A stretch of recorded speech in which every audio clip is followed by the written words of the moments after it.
Just that, be sure to hit that like, share this content, let friends, neighbors know where to go when it's time to tune in to Cowboys Sports Talk NB. Yon, come on, baby.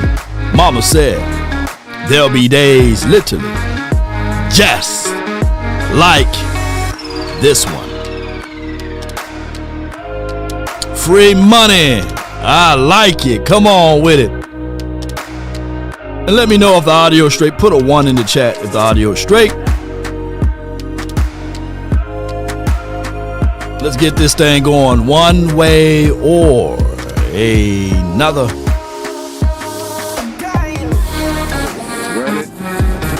Run from it. Destiny arrives all the same. But now, yo, all right. As they say, one thing we all adore, something worth dying for.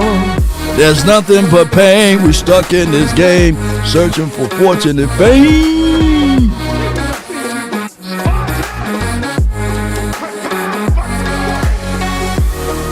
We need. I just want to say I love you. Come on, Cowboy Nation. Hit that like button on your way in. Sharing is caring. Come on with it. Likes been down. I know it's the off season, but I ain't off. Come on with it. I ain't off. Come on. Hit that like button. Share this content. We don't want no quickie.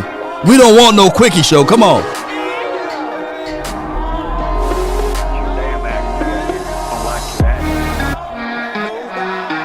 Five,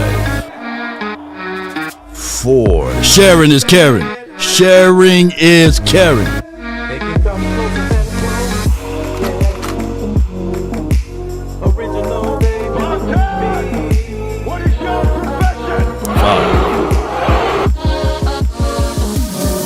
Yup. They say ain't no party like a cowboy party. What about a short dog party? I see you in the chat. Come on with it, Dacon's filthy. Sean Hood, let's get it. What's good, baby?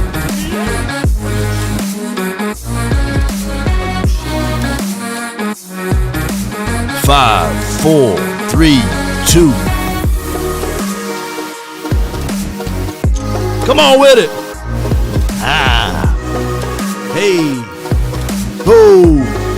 Let go of my ego. What's good?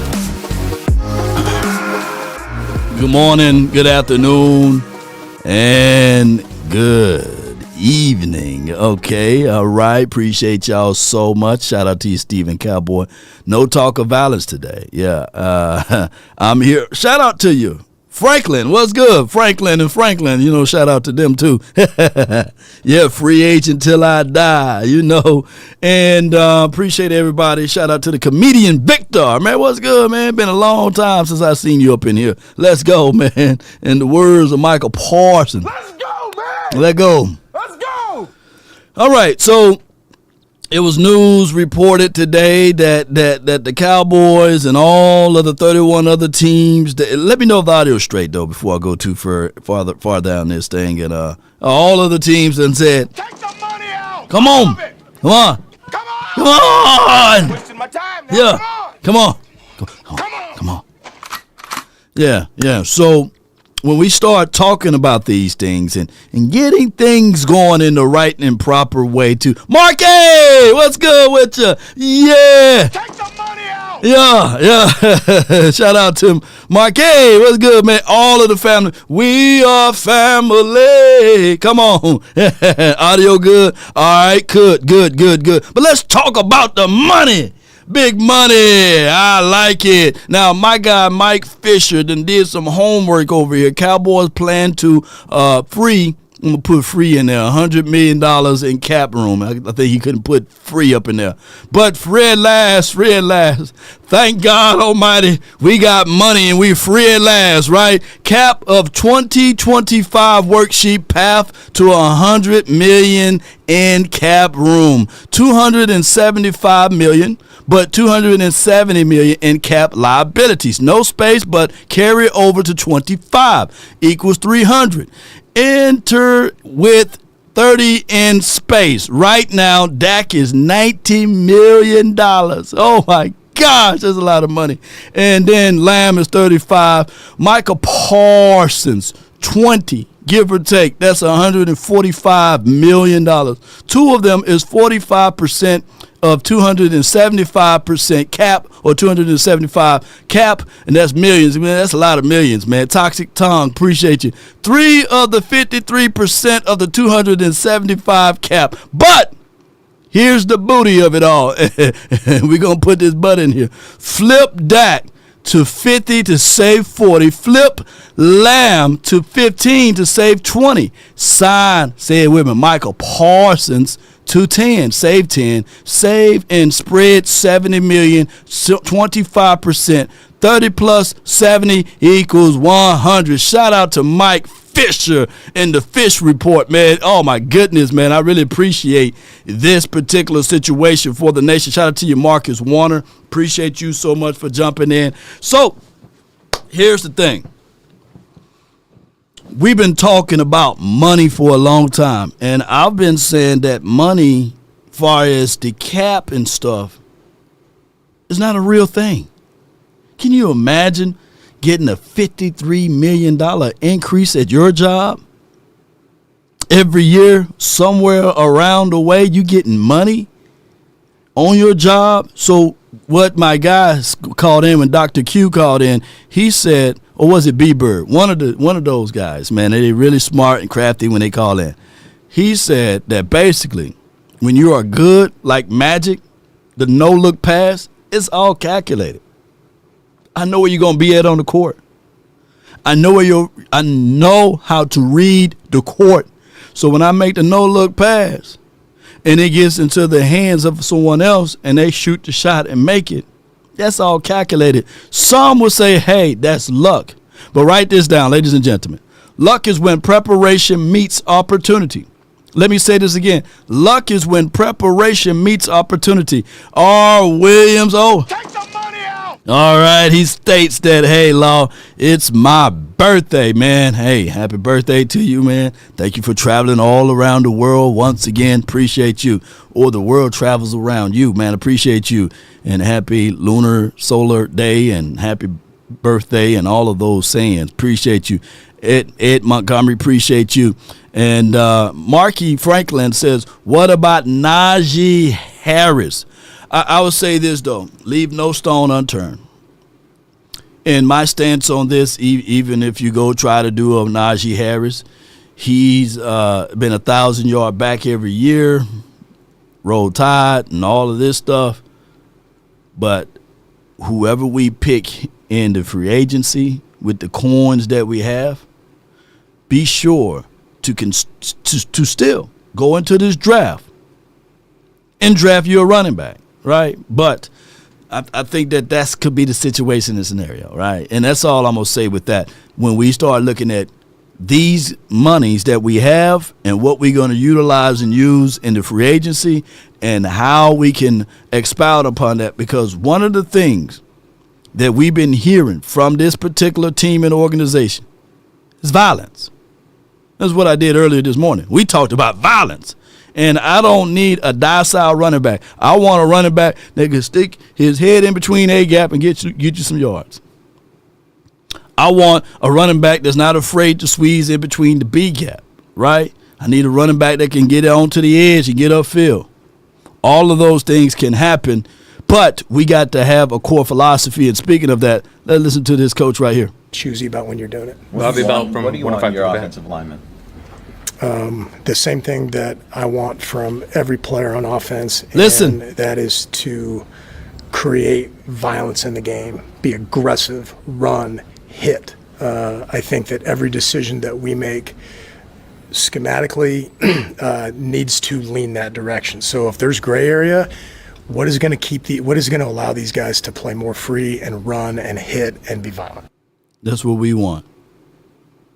It's time out for us to be laying down and being docile and letting people run all over us. Time out for that. Who sets the tone in the chat? Who sets the tone on offense? Who sets the tone? Who sets the tone on defense?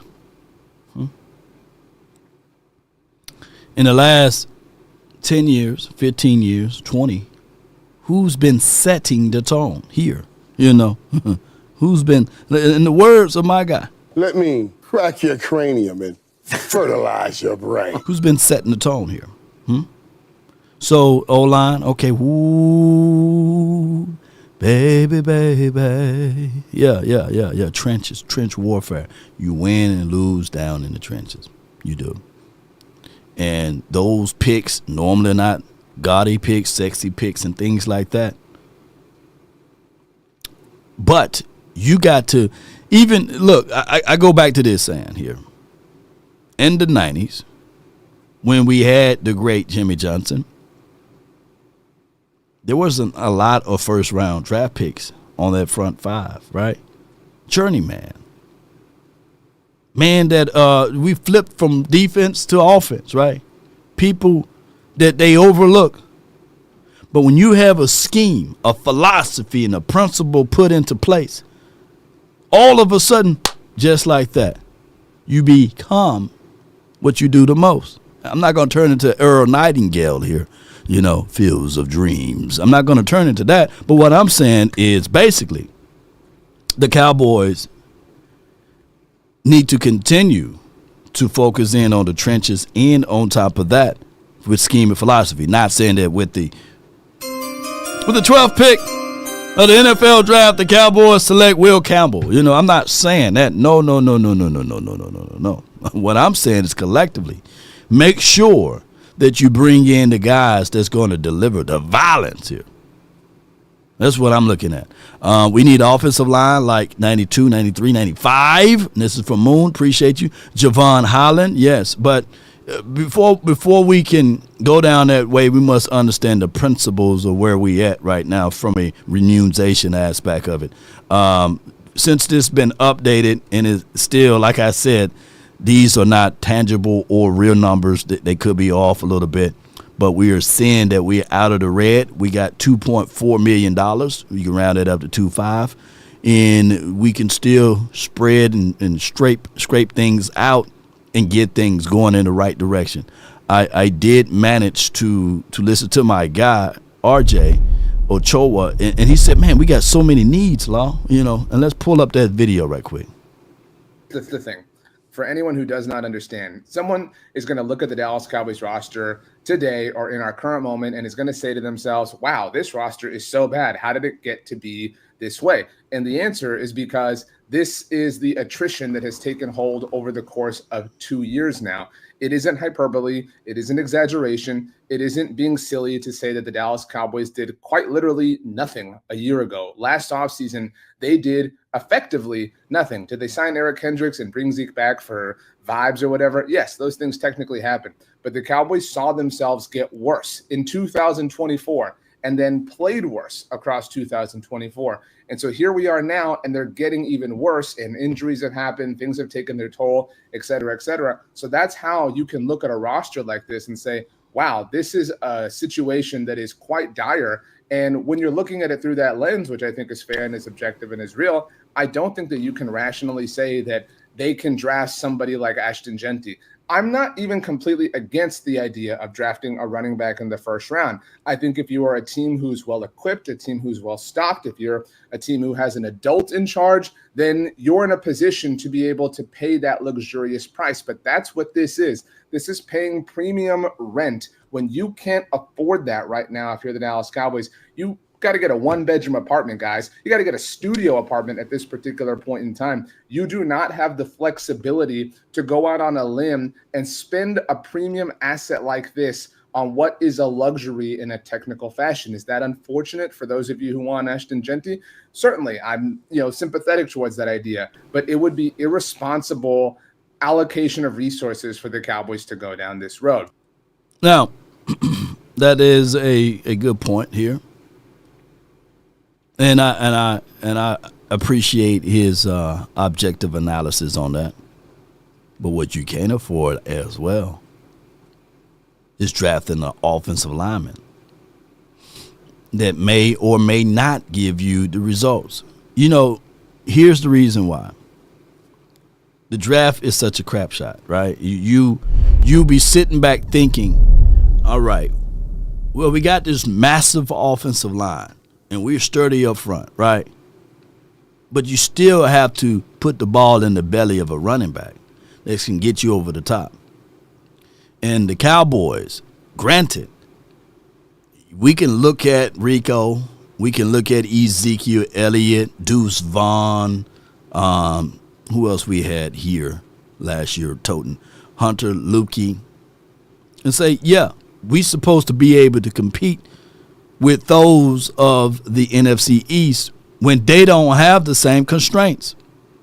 Everybody is given the same amount of money. No one is given more or less.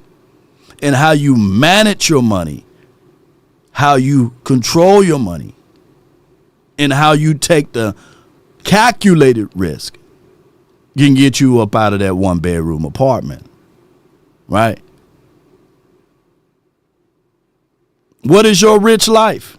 Some people love the 1-bedroom apartment because it comes with the amenities, right? It comes with the fact that if something happened, you can pick up the phone and call, right? But even if you spent on a 1-bedroom apartment for 12 months lease or a year lease or what have you, that money that you putting in on that 1-bedroom apartment, ladies and gentlemen, you will never get back in return. But if you go get a 1-bedroom condo, that's something that you can probably leverage and say, hey, I'm putting money, even though I have to pay just a little bit more.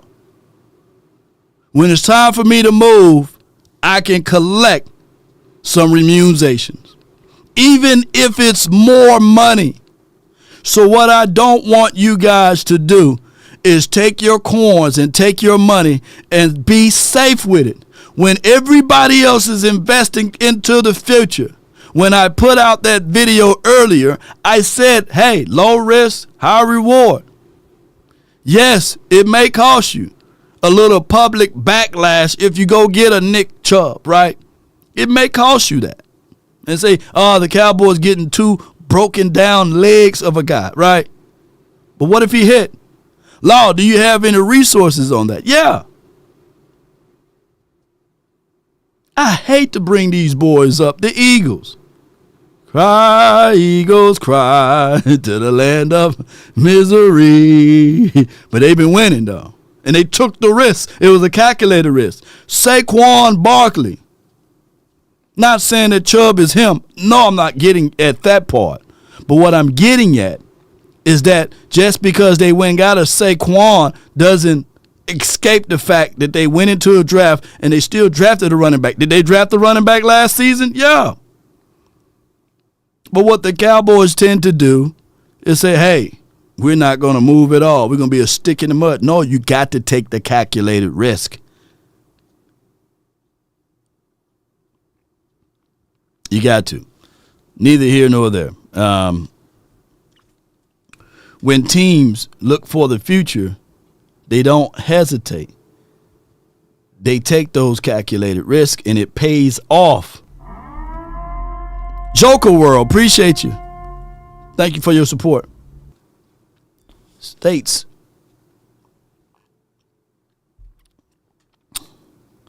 Law, why is no one talking about Jedarick Willis?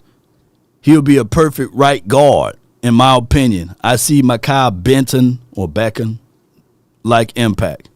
Now, Jedarick, he's he's been sus over there in Cleveland, you know. He's a turnstile guy that where everybody was getting a turn. Yeah, everybody taking their turn on him, boy. And, and y'all saw him. I think he was gimpy week 1 when we played against him. And he's been a penalty machine too.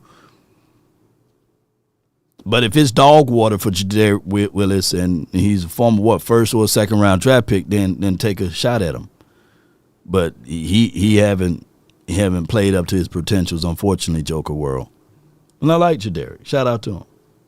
But I don't think that he will move the needle. I would rather let Awesome Richards, Nate Thomas get a shot at that one. But at the end of the day, I appreciate your support. And let's go ahead and take the money out. Come on. Take the money out!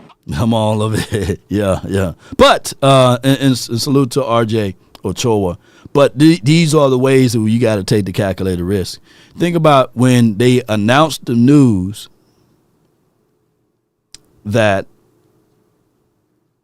this money increase is about to happen. It's not just for one team, it's for all teams, right? So when you look at, this chart line for your mind, shout out to Bird Street gang or whatever that name of that channel here, they made a post. Cap hit for 2025, $21.9 million, 89 for Dak. Close to 90, might as well round that up. The way you win is a copycat league. You got to find those who are doing it the best way in the proper way. That's a major difference between 21 and 89 or 22 and 90. That's a long way from each other. But not just that, when you look at it across the board, 21 to 72. And then he's not even going to be playing next season. Hope all is well with his leg or what have you. And then we look at it from this aspect. A 21 to 51.5 for Carr. That's a lot of changes there. So when you start to think about it, how are they doing this? What are they doing from a financial situation? Look, when God made people smart, he just didn't make one, right? He made multitudes of people smart. And what you got to do is you got to figure out, okay, how you finagle, how you finesse the salary cap. We know that forever, that the salary cap is an ongoing thing, that it will always increase. Law, do you have any truth to that? Yeah.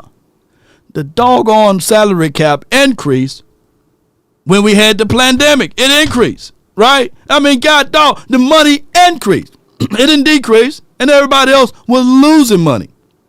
There was no butts in seat, but people were still watching. So you got to figure out a way to get in front of that. And how you do that is craftiness with your financials. And if the Cowboys can't foresee that, then we'll forever lose out when it's come down to free agency. Yeah. Eagles, 19 million. Giants, 48 million. Now the Commandos, $82 to $83 million. So we got to figure out a way to follow the plan that my guy put out there. And shout out to my guy, B-Tuck. But, Cowboys plan to free up $100 million in cap space. They got to do it now. You can't wait. And what we're saying is not going out there and do it just to get one person and be satisfied. No, you got to do it for all and fill your holes in before the draft. Are y'all following me? And I know you guys saw this picture right here. Shout out to my guy B-Tuck. We were having the Pass Rush Academy, and these are some of the guys, not saying that they will be there, but these are some of the guys that will be there, and shout out to him, man. He got Byron Sorrell, Alfred Collins, Vernon Broughton, Shamar Turner. Got Nick Scorton. So you got some names out there, man. Jalen Walker, shout out to him. All of the Georgia boys, they all come down and they work out with this guy. Mason Graham, Kenneth Grant, Josh Farmer. So, and it's not too late if you're young and you still want to get that work action in. You just hit up my guy and you can definitely still register if you got little ones that want to play football, want to do this for real, for real. The date will be February the 22nd and the 23rd. I will be there in the mix on the 23rd. That's on a Sunday. I think me, Jazz, Monet, BLS, salute to her, Candace as well, that we will all be in the building there, and anyone else that want to come in and put in some work action with us with these particular guys, come on out to the Trench Warfare Pass Rush Academy. And like I say, my guy Brandon, he don't flex enough, but I'm going to do the flexing for him. You know, last year he had the kid that went to the Seattle Seahawks, the first round draft pick. His name is the tip of my tongue. Yeah, so y'all come on out there and support the nation over here and QB hunt. Let's hunt these quarterbacks. For example, he hit me up on the phone the other day. He said, man, I got Jordan Davis and Jalen Carter flying into Dallas to get some work action in. I said, dang, what about my guy that's down here right down the street? What about them? You know, what about Mozzie and them? You know, Byron Murphy. Yeah. Appreciate you, D1. Byron Murphy, man, wide, man. That brother gonna be nice, man. I hope that, you know, Osa don't go over there. And also Osa works out with QB Hunter. So yeah, appreciate all what they do, man. Be sure to check them out. And let me see if I can share this link in this deal with you guys, because this is just trench warfare, man. This is what it's about. And be sure. Sam Williams coming along pretty well. Check this out here. And then y'all could donate there too if y'all want to just support or what have you. So check out Pass Rush Academy, Trench Warfare. That's the website. I put it down in the description box there. And my guy, missionary, Mark, states that, are we actually going to restructure contracts? That's what we're hoping on. You know, we're banging the table for these boys to see if they can rework some contracts. And speaking of contract, this may be a long show. So where my like button at, man? Where we at? Like to ratio. We only got 160 likes. Y'all be sure to hit that like button, share this content. Hit the like button, share this content. Let's get this likes up, man. I appreciate y'all. I ain't too proud to beg there. You know, it should be automatic, you know, like shooting the shot. You know, it should be automatic. But neither here nor there. Let's get this show on the road. First, we will have, let's go and talk to, let me go, let's talk about him. Let's get him going right quick. Especially this first time. Let him know who you are and what platform. Thank you. I appreciate that. That's it. I'm Clayton Patrick Walker, DallasCowboys.com. Nice to meet you. Can you just talk about your decision to come join the Cowboys and, you know, what you take away from your time with the Cardinals that you can use to kind of benefit your time here? Sure. Obviously, you know, for myself and being a background of an offensive line coach, the opportunity to be a coordinator and to sit in that chair was important to me and had been a goal, something that I wanted to do at some point. Obviously, I think being able to do it with the Dallas Cowboys is a huge, even bigger opportunity. You know, great franchise. Speaking on, you know, kind of what I've learned in my time in Arizona, we really had a great experience there. And the organization was outstanding to me and my family, the head coach, the players. I mean, well, I didn't get to be there when they got the thing completely turned, but I was excited about the direction that we were going, and I know that those guys will do a good job there. Joe Hoyt, All City, Dallas, and Arizona, you had James Conner, some linemen coming back here. There's a lot of questions about the running back room. There's a lot of openness. You know, we got a couple guys coming back. How much do you look at that as an opportunity in the run game to kind of find guys to maybe tailor fit what you're looking for? You know, I don't know that we've completely gotten that far yet. We're working hard to evaluate what we have here, and I think that there's a lot of nice pieces to work with, and we'll continue to go down that road as we work through player acquisition, and then obviously when we get our opportunity to get our hands on these guys and coach them a little bit, but probably a little bit too early to know that. So it's a little bit too early. All right. Joker World $9.99. IDK Law. Becton had those same problems and he looked good with the Eagles. Willis was a RT and the Browns moved him to LT, that's why he struggled. He's better than Hoffman, base, and a sim talent-wise. Okay. I'll have to do an inductive, and I appreciate you for your support. I had to do an inductive tape analysis on that. And I appreciate your support. He do have a higher upside than Awesome and Hoffman, right? And we'll definitely take a look into that, and I appreciate your support. Yeah, the volume may be low. There's no way I can increase the volume, so unfortunately, on those clips there is from the DallasCowboys.com, and their volume was low. As you can see, have no mic on him at all. So is the volume too low? Well, unfortunately, it's just what it is on those clips. Let's go to another one, Dan, and let's see if they are like that. They are off and running. It's been a little bit of a whirlwind this past week, but it has just been a fantastic week. Coached a lot of colleges, now going to the NFL. Just how do you just foresee this challenge and kind of adapting to new stuff in the NFL? Yeah, I think any time that you get into a new position, and whether it's college to college or college to NFL, there's going to be new challenges with terminology and how we call things and technique and getting to know new players. Obviously, going from the college game to the NFL does present some unique challenges as well, and I'm really excited to take those on. I was talking with Hayden Gilliam, who was mentioning that you are really good at finding plans for guys and then developing and keeping on that plan. How do you kind of look at development now that you're in the NFL with an offensive line that you're getting to know and trying to do that? Yeah, I think the number one thing that you have to do relative to development is really build a level of trust with them all. And that's something that it's not just given. It's something that you need to go out and earn. And once you have that trust and you can truly be honest with them, then to me you can really develop a plan that's going to allow them to be successful.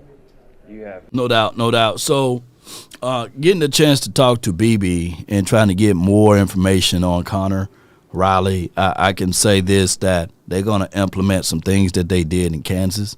They're going to have offensive line day. They didn't have that when the previous O-line guy was here. So you can see the difference as far as energy here. And hopefully, man, this O-line coach, man, can just get into it with these guys to make sure they perform well. The other guy, even though he got offensive line background, he will be the offensive coordinator. And the volume is low on this one, right? There's nothing I can do to increase the volume on that. That's coming from the Cowboys.com. So, or he could just be soft-spoken and the other guy speaking into the mic a little bit better. But I can say, based off of these two right here, the way they articulated themselves on what they want to do with this particular team is aggression, physicality, and continuity, and they bringing balance back to the table. So shout out, kudos and credits to both of those boys. If the audio too low, we might just listen to Connor, and then we'll just figure out other ways to do things with Clayton Adams. Clayton, Todd Archer with ESPN. What's your background with Brian Schottenheimer? And now are you just low. Learning what he wants, how it meshes what you've done in the past? Where are you guys in that process of scheme-wise? Yeah, that's exactly where we're at, is just trying to mesh what the vision of what he wants is, because he's going to call the plays. And so I think it would be dumb on my part to try to force a lot of things on that call sheet that he doesn't want to call or he doesn't feel comfortable calling. So I have not had a major background with him. I had talked football with him in the past. I had known him a little bit, but we're really excited. I'm very excited to work with him and just to continue to learn each other a little bit. And I think that that's always going to be a process of, we're all molded a little bit by our experiences. And so there's going to be, we're going to get out into some practices and talk through some things. And I'm going to see some things differently. He's going to see some things differently. And it's going to be a growing process. You get into games and you have to have those same type of experiences, both good and negative. Clarence Hill, All-City DLLS. Can you talk about your relationship with Riley and being with offensive line coach? How much will you be a part of the offensive line, or will you stay away from that? I definitely won't stay away from that. I think that it's a little bit to be determined exactly how all those things are going to work, because I think we need need to get out and coach these guys a little bit, and we need Right. to get past the point where we're just all trying to speak the same language, which is kind of where we're at right now. In regards to my involvement with the offensive line is I want to have a great relationship with all these guys. Listen. I really want to build genuine relationships so that they know that I'm here to help them play the best football of their careers, and that, you know, they know that we're going to have a very clear and communicated standard for what we expect from them. For me, that's going to start in the offensive line room, and I'm very excited about developing a relationship with those guys. But also, like I said, you know, I need to have that same relationship with Dak. I need to have that same relationship with CD. So my time's going to be spread a little bit more in that way, but it's going to start in the offensive line room. Yeah, and you know, Connor I've actually known him a long time. He and I have never worked together. We've talked football many times. Spent, you know, for guys that have never worked together, probably a fair amount of time together. And then I always think this is, you can assess offensive lines or any position group really when you're evaluating what you think that a coach does, but nothing speaks like the tape. And one thing that I've always respected about Connor Riley over the years of just evaluating his players coming out in the draft and even just evaluating his scheme when I was coaching in college, the players play good. And he's had good players too. But No doubt. So basically, I think Connor Riley, in their particular conference and division, they're top 9, top 10 offense. So when you listen to both of them speak, and he's going to be more involved with the offensive line, and then Clayton Adams is going to be more involved with the overall. This is about to be a good situation for us. You said learn some new players. You have a couple of people here that you've already coached before, Connor Beebe being one of them. Cooper Beebe? Sorry. Yep. Can you talk a little bit about just your relationship with him and just watching his development? Yeah, it's kind of a unique story where Cooper was actually in high school when I took the Kansas State job, and when we as a staff took the job, and he initially was going to be a defensive lineman, and his dad jokes to this day he was wondering why I came to that home visit when we were recruiting him. So his transition to offensive line and just how he attacks everything every single day, and you guys, it's well documented. You know, this is his first year truly playing center, and how well he was able to do. That's just who he is as a young man, just continues to attack things. Can you speak to that in terms of being a center first year? You had him at K-State, All-American right there at the guard position. Do you anticipate him maybe going back there? You're going to keep him at center? What are the plans? Yeah, I think that one of the great things about Cooper Beebe is his versatility. And yes, he was a 2-time All-American at guard for us at Kansas State. Yeah. But he started games at tackle, at right guard, right tackle, left guard, and left tackle. So that versatility that he does have does really give us a great opportunity of finding the best fit for everybody up front. That's good. He didn't give away no answers to the test. You know, I love the way he's speaking. He didn't give away no answers. Hey, you gonna keep him at center? Hey, you know, the good thing and the unique thing about Cooper Beebe is that he can play right tackle. He can play right guard. He can play left tackle. He can play left guard. And right now he's at center. And that the versatility aspect of it is what we like out of his gameplay. Don't give away the answers to the test. Yes, indeed. I love it. Coaching the pros. Well, when you have an opportunity with this organization that is the most prestigious organization in all of sports, how do you not jump at that? When you look at the success of this organization over the years and coaching at the highest level, and really, you know, to a point earlier of challenging yourself to take on, you know, what is different and to get uncomfortable and to just be that much better. So it was, to me, it was a no-brainer. What are you seeing in Tyler Guyton? Guyton! Okay, come on. I see a tremendous, tremendous talent. I see clouds of blue. Trees of gray, red roses too, and I say to myself, what a wonderful day, instead of a world. All right, so with that being said, I think that the biggest leap of the 2025 season, I'm saying it now, man. What a breaking news button at, you know. I say to myself, breaking news, baby. Tyler Guyton is going to have a hell of a year because they're going to move him away where he's supposed to be at, and you're going to see him using his size, his length, and all of his speed and his agility. He used to play tight end before, I believe, right? And I think that you're going to see that athleticism. You're going to see it. And if he somehow SUCK and all of this stuff, then we'll go back to this clip. But I think that this guy's going to be able to utilize him because he's so athletic. Minus the penalties last season, he played all right. Y'all. Yeah. To me, it was a no-brainer. What are you seeing in Tyler Guyton? I see a tremendous talent who has not, quite honestly, been playing offensive line very long. And, you know, the sky is truly the limit for a young man like that. And there's going to be a process that's going to be involved with it. There's going to be a lot of hard work that's going to be involved with it.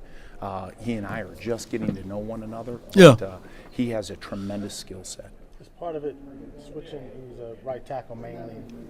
Excuse me, left tackle. Right tackle when he switched over to the left side. Yeah, I think that always presents some challenges. But even if you look at him from his high school into initially going to TCU, you know, he was playing tight end.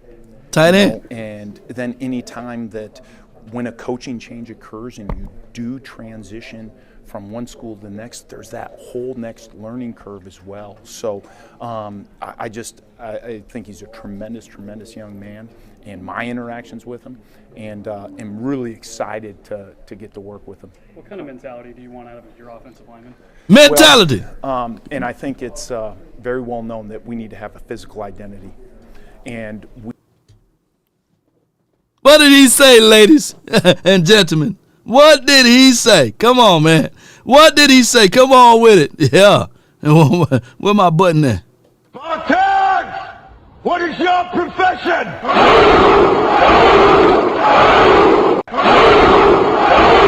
Boy, we're going to be physical, baby. We're going to be physical.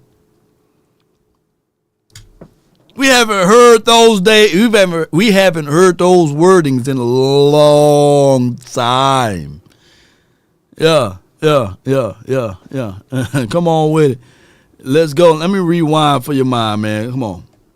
I think he's a tremendous young man, and my interactions with him, and am really excited to get to work with him. What kind of mentality do you want out of your offensive lineman? Well, and I think it's very well known that we need to have a physical identity, and we need to have the want to, and the grit that it takes to play that particular position. So the mentality is, and I was talking to a few of the guys yesterday, we are going to control the controllables. AJ, you heard that? Phone line 2, Angie, they calling you. Okay, how well we communicate. How hard we play, how physical we are. He talking like me things hard. In my mind that we are 100% in control of, and that's the mentality that I want to go into this with. What was the mentality last season? What was the mentality? When did we heard those words? Can somebody find me the clips? And I'm seeing y'all all saying, yeah. Action speaks louder than words, right? But before you even get there, you got to speak it into existence. Yeah. You're gonna have to speak it into an existence there. You can't just wobble around and don't put in the work. First you speak it. I'm going to do this. We got to go here. We must do this. Yeah. Marshmallow mentality. Yeah, Roger. Yeah. So we got to speak it first, you know.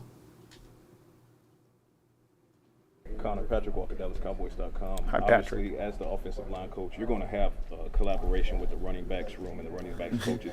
And you coached Deuce Vaughn to great success at Kansas State, reuniting with him in the Cowboys uniform. What are some of Deuce's skill sets that made him so talented under you that you can kind of help this running backs room and get him to where he needs to be? I think one of the things that makes Deuce so special is he is truly a pro's pro. And the way that he prepares and the way that he studies the game, how quickly he was able to be impactful for us at Kansas State. And that was in 2020, which was a challenge in itself, just really makes him so dynamic. You never coached alongside Clayton Adams, but I think you even followed him at Sac State, and you guys have known each other for a while. What about your guys' relationship now that you're kind of coaching together, and what do you It is fantastic. And, you know, I look at myself as what I believe anybody should look at themselves as someone who's continuing to grow. And, yes, Clayton and I have had a relationship, you know, for the previous, I guess, you know, going on 12, 13 years, even though it's been afar. When I was coaching at North Dakota State, I wanted to do professional development. First phone call I made was Clayton Adams. And, you know, he invited me to stay at his house and cooked me dinner one night. I think it was at about midnight, you know, Wait a minute. Finished up. But the opportunity to continue to learn and to grow and collaborate with Clayton is something that, again, made this opportunity just a perfect fit. Man, wait a minute now. Hold on. But look. I didn't know he was gonna say all of that. But neither here nor there. Hey, continuity, rapport. You know. Hey, I wonder what he cooked, what he had for dinner at 12 o'clock at night. Oh my gosh! But shout out to them boys, man. Shout out to them, man. You know. Yeah, Roger says, what's going on? Y'all know I got to joke around. I got to. It would be me if I didn't play. I like when you like this, Daddy. Daddy, I like when you scrambling and scraping. Hey, what's going on there, man? We definitely going to the Super Bowl now, baby. We going to oh, shit. Y'all killing me with this. Shit. All right, they buddies, baby. Hey, come on with it. Come on, leave them alone, man. Let me make sure I didn't I heard the wrong thing. Hold on, let me rewind just a little bit. Clayton Adams, and you know, he invited me to stay at his house and cooked me dinner one night. I think it was at about midnight. Damn. When we were finished up, but the opportunity to continue to learn and to grow and collaborate with Clayton is something that again. Made this opportunity just a perfect fit. Coach, No doubt. Will McClay and some of the personnel department come in and say, all right, what are you looking for in offensive lineman so we know what to go on? Mm-hmm. What are you listing as some of your top line items? Well, I think that, you know, the measurables are always the first thing that everybody wants to talk to. Right. What is the makeup of that particular person? You know, how tough are they? How physical are they? What kind of grit? When I'm sitting there watching film, okay, how do they finish? Are they stopping and watching, or are they covering down to the football? That's something that's really important to me. You know, I tell guys all the time, the value, the measurement of value to this football team is going to be how close you are to the football, right? Okay, when the play is dead, and that is something that again is so controllable. And you know, yes, absolutely, you got to have a particular skill set. You have to have the measurables. You have to have the athleticism, all those things. But we cannot overlook what the makeup of that person is. No doubt, man. I like Connor, man. Let's listen to y'all. Good, y'all good. Y'all ready to open up the phone lines, or y'all want to keep going? I got all of these interviews in my.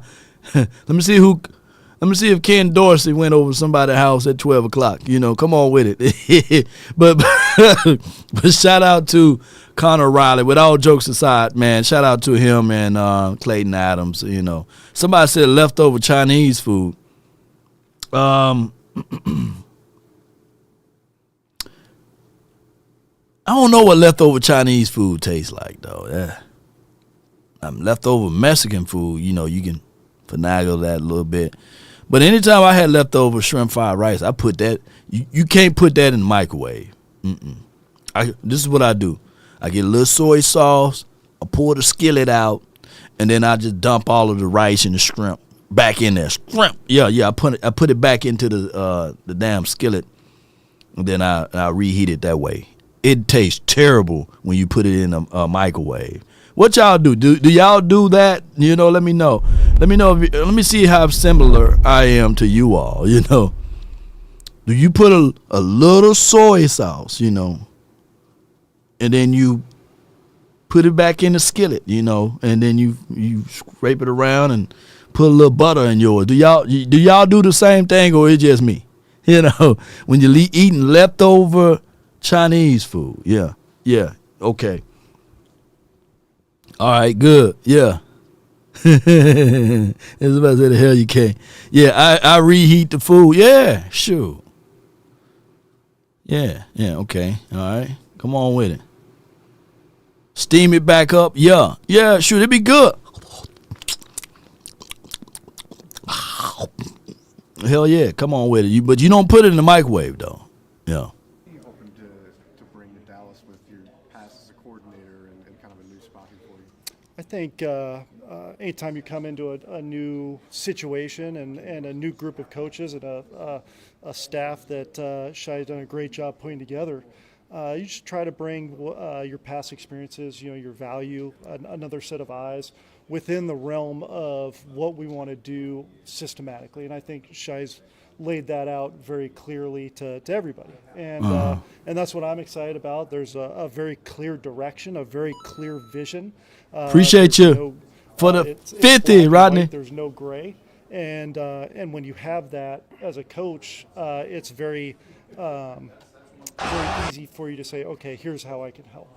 Can you elaborate on that direction, vision that Shadi has for this offense? Yeah, I mean, I think like you talked about early on, we're going to be a team that's going to run the football and be able to utilize that as a strength for us, and then God dog, how tall is he?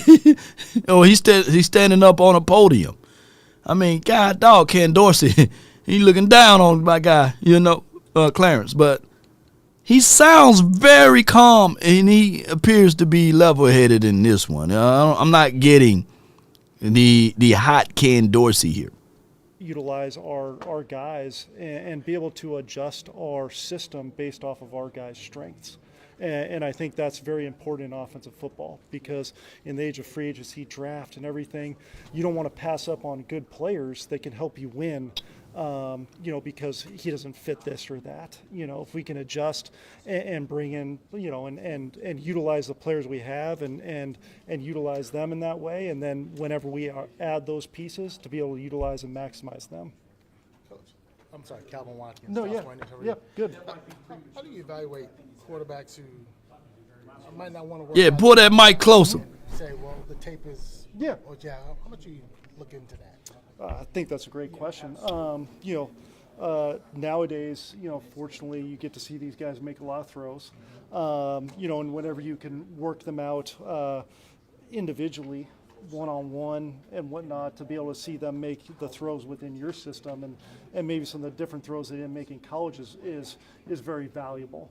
For the guys that work out on the combine, a lot of times they'll do a pro day, they'll do individual workouts and things like that. And those are just as invaluable, because you get to see a wide variety of different throws, short, intermediate, downfield, everything like that. And a lot of times at those pro days, you can request some throws and things like that at the end, if there's something you want to see, and that's valuable as well. The film obviously is huge, and hopefully you could get as much off of that as possible. But whenever you can get your hands on, that's obviously a big thing. Skyler Dixon with the Associated Hey, Press. You've got some experience at the higher levels of coaching staffs. How has that experience shaped you, and how does that experience help you here? How does that help you with the staff here? You learn a lot, and you learn with every experience, and I've been very fortunate to be in some of those positions where, putting together the offense or coming in and making some tweaks to a already existing offense and those types of things. So I think that helps me in terms of just some of those big picture things. Y'all wrong, man. I'm not locked into one. Y'all wrong. Hey, it's got to be this way, or it's got to be that way. been fortunate to be in some different systems and things like that to be able to kind of adjust the thought process in terms of what we're doing and what we could do well and how to attack a defense to help us win games. He do look like Ashton Kutcher, Kutcher, how you say that man's name? And y'all wrong for talking about that man ears like that. I see y'all in the chat, man. But he's a long way from what we heard and saw from him in this clip right here because he's very solid. I'm telling y'all, it's the quiet ones you have to worry about. They run out of time. Yeah, it's the quiet ones, right? They run out of time in the end. And God. the offensive coordinator Dorsey.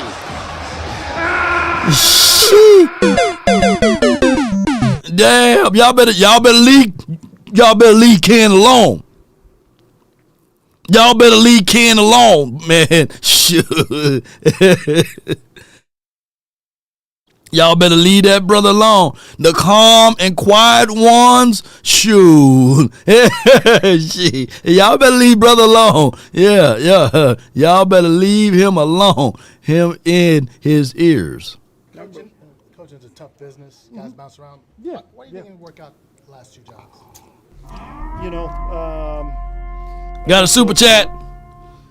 Law, can we cut Diggs now that we paid him and all of his guaranteed money is already there? Also, do we have the ability to cut Steele?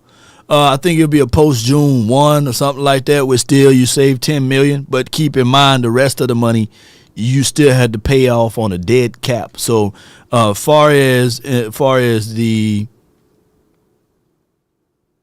cut possibilities of, let's see, Steele, you have $13 million of dead cap if you cut him. That's not bad, but you get 10 back.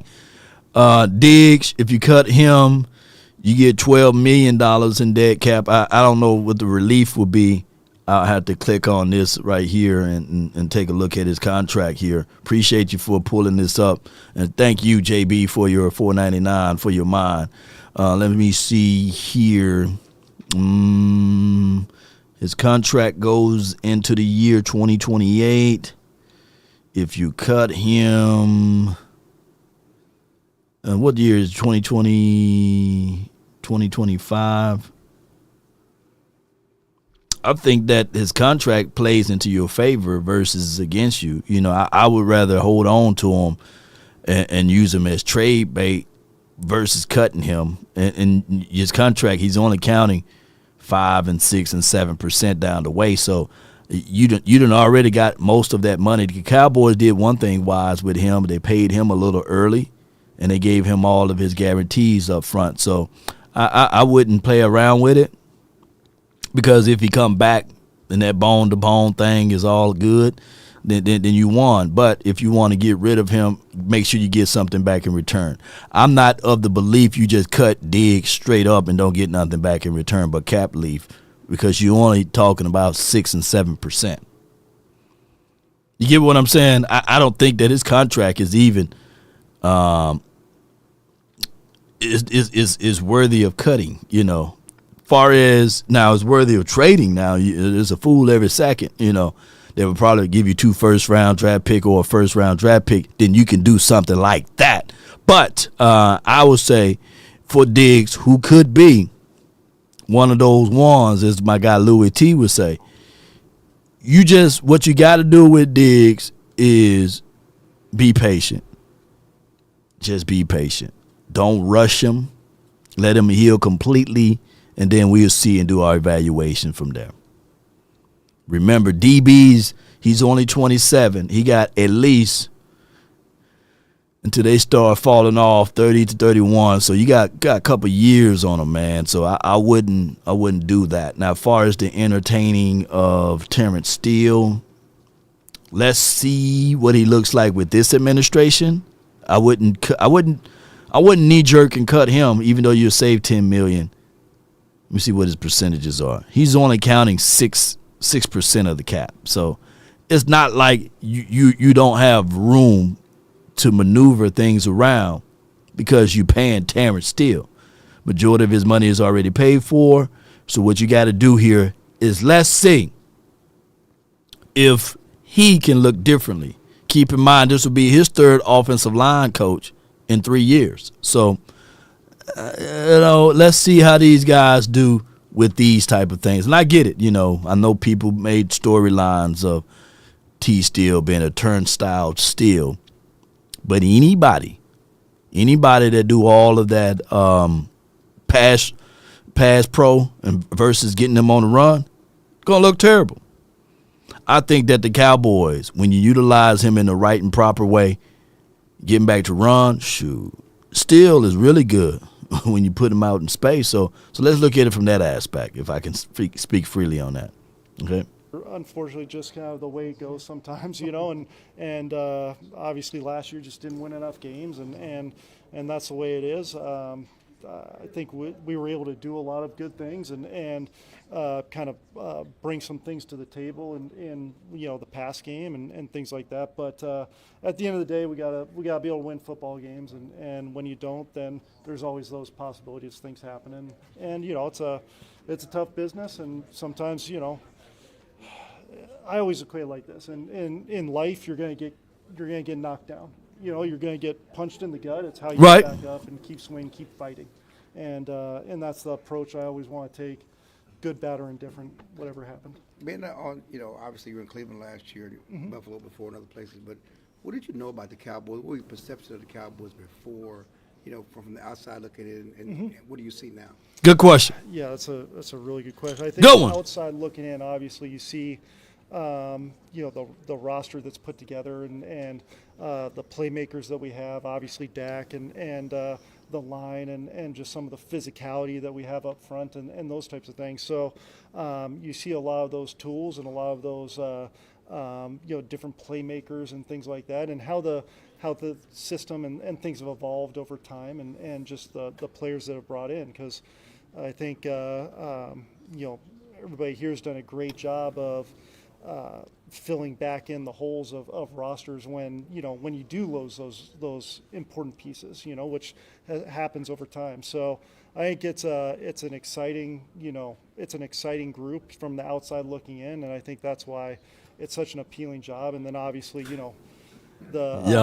It being one of the most premier franchises in the league, to be able to coach here and coach in the stadium and coach in the facility with the walking in the footsteps of some of the great people who have been here, that's very exciting. I got up here a little bit late. No worries. If you just had to describe kind of what your job title is and Yeah. what your job will be this year, how would you describe it? Yeah, I mean, Speak up, John. Shout out to John Machota, my guy.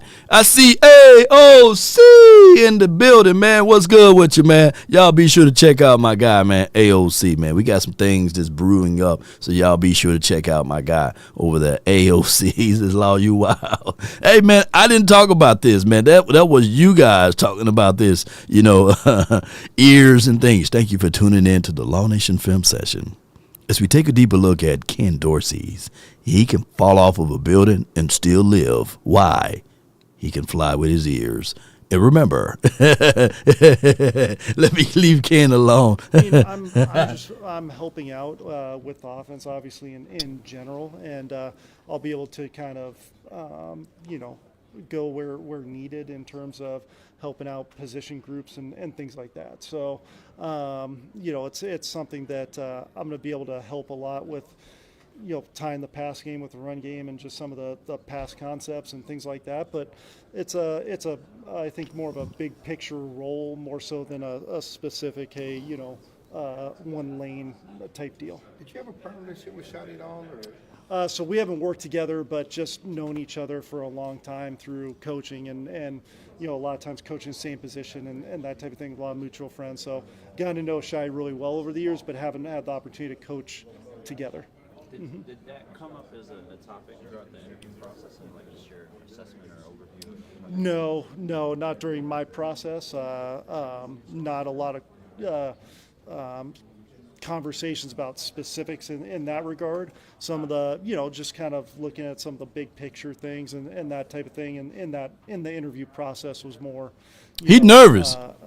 You going all there swaying. That was, yeah. He rocking like he in the choir. Josh Allen in Buffalo a couple years ago, now coming in and coaching Dak. Kind of how do you see Dak Prescott as a player, given some of the other guys you've coached in the past? I mean, obviously, he's got a tremendous skill set. He can make all the throws, Y'all heard that? AOC, did they hear that? Did they hear that? Hold on. Did y'all hear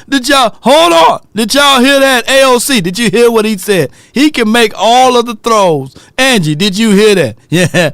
He said Dak can make all of the throws. Hold on. Let me rewind one more time. More what that was. Yeah. You've coached Josh Allen in Buffalo a couple years ago, now coming in and coaching Dak. Kind of how do you see Dak Prescott as a player, given some of the other guys you've coached in the past? I mean, obviously, he's got a tremendous skill set. He can make all the throws,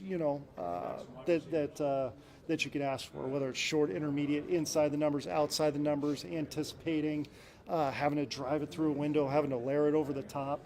He can make all those throws and has shown it. Obviously, he's got tremendous experience in this league. And for a quarterback position, the more reps you get in the game, the more you're reacting instead of thinking. It's just it's a natural reaction. You could play faster and faster and faster. And hey, I'm seeing this concept. All right, I know it's this coverage, and I just kind of know this is where the ball's going to go. So I think you see that evolution in his game, and he's being able to play so fast and make those good decisions. And I think that's going to be a key for us to continue to get him as comfortable as possible and utilize our weapons. All right, so let's talk about the guy that's going to be pretty much, I believe, the quarterback coach for this team. And he's supposed to help get this thing going the best way possible. Let's listen to Steve Shimko. That's that name. That's one hell of a name there, man.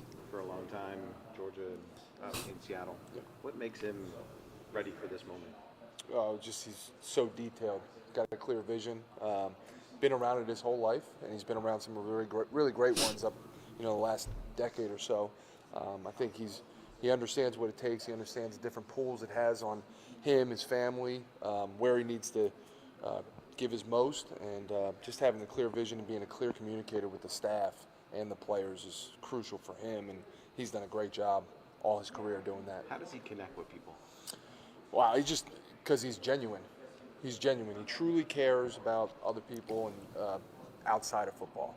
You can see it. You can tell. The first thing he's going to ask you, he's going to talk about your family or talk about what you did the weekend, not about, hey, what'd you see on this play? So it's genuine, it's real, and it's something that you can feel as on the other side of it. I'm assuming you're asking about your number. Yeah. Speak up, man. What they doing? Whisper? Yeah, I was saying, because he's been around it his whole life. He's got a clear vision. He's a clear communicator, and he's great with relationships. He knows what it takes. He knows what he needs to do. So he's ready for this. He's been ready for a long time. Who? How excited are you for your role to work with Dak, work with the quarterback? Ecstatic. Dak's an awesome guy. You guys know him. He's an awesome dude, leader, incredible work ethic, very, very clear communicator as well. He and I have a great relationship. When he was injured, we actually sat in the box next to each other every game. So we've had some good conversations, good talks, and looking forward to getting to work with him a little bit more. Number of coaches on this staff, including you, who've had some play calling experience, offensive coordinating experience. How important is that? Clarence, speak up, man. I think when I became a coordinator for the first time calling it, what shocked me the most is how much stuff comes across your desk that doesn't really come across your desk when you're a position coach. So I think having that experience and understanding, trying to keep some of that stuff off of Clayton's desk is going to help him do everything he needs to do to get the offense moving in the right direction. So I think that's the biggest thing for previous play callers, coordinators. What can you do to make Dak better? We're just getting the start of this thing. There's, we're improving every day. We're improving every day as coaches and players. There's plenty of things we're going to do a little differently to emphasize his strengths, but he's a pretty good player. Only 2 years ago he was right in there for that MVP race. I know McCarthy talking about Mary, the steps with the passing game. Was that still part of this offense? Of course. Yep. Okay. Yeah. Everything will start. Your eyes lead your feet, and your feet better be your hands to your target. So it'll all be very, very similar for him, with a little bit of differences here and there, but very, very similar for Dak. What would you say his biggest strengths are? You say his strengths. What would, from your opinion, what would they be? Well, take two things: intangibles, the leader, the communicator, and the guy in the huddle. When he steps in that huddle, they know that they got a chance with every play. And then as far as physically being able to see the field, accuracy, anticipation. He is dynamic with it, and then obviously the extension of the play because of how good of an athlete he is. Those are the things that obviously pop right off on the film. Come on with it.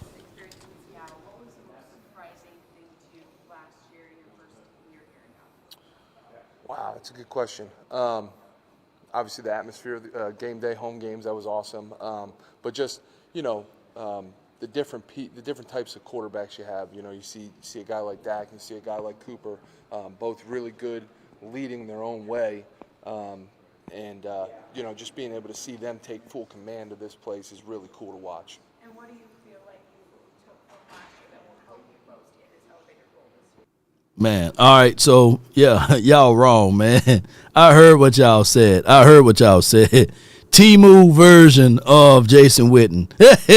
Y'all crazy, man. Y'all got jokes, man. Let me, yeah, y'all got all type of jokes here, man. Look at that. But, oh, my gosh, man. Timu, Jason Witten. Let me see if I can put them side by side. Oh, okay, yeah, I can see it. Yeah. Now, if he had a hat on his head, yeah, I can see the Timu. Y'all crazy, man. Only y'all can come up with this, man. Yeah. Oh, my goodness, man. Oh, my goodness. Let's go. Let's listen to the rest of this. Come on, Jason Witten, cousin. Probably just the different things that we did to help the quarterback out and the different things to put the pieces around him to help him be most successful. I won't go too much in the scheme, but really along those lines. How many conversations do you have with Dak in the offseason, obviously he's rehabbing and those kinds of things? There's been definitely communications, more of just getting to know each other more on a personal level and just as people, so he understands where I'm coming from, I understand where he's coming from, and we have that natural communication and that open dialogue. How do you think having the year with Shoddy benefits you, in this new role? Yeah, so I've been with Shoddy. 2015 I was with him at Georgia. 2018 and 19 I was in Seattle, and then last year we kind of reconnected.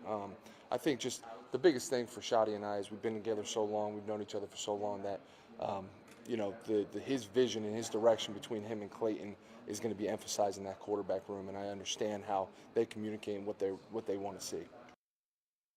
No doubt. Let me go ahead and speed this up, man. I appreciate everybody for jumping in and being part of these conversations. Let's get to the let's see what the brother talking about. Let's listen to Bubba Dub. Yeah, listen, I'm extremely excited and grateful for the opportunity, man. I've been looking forward to it ever since I got offered the job.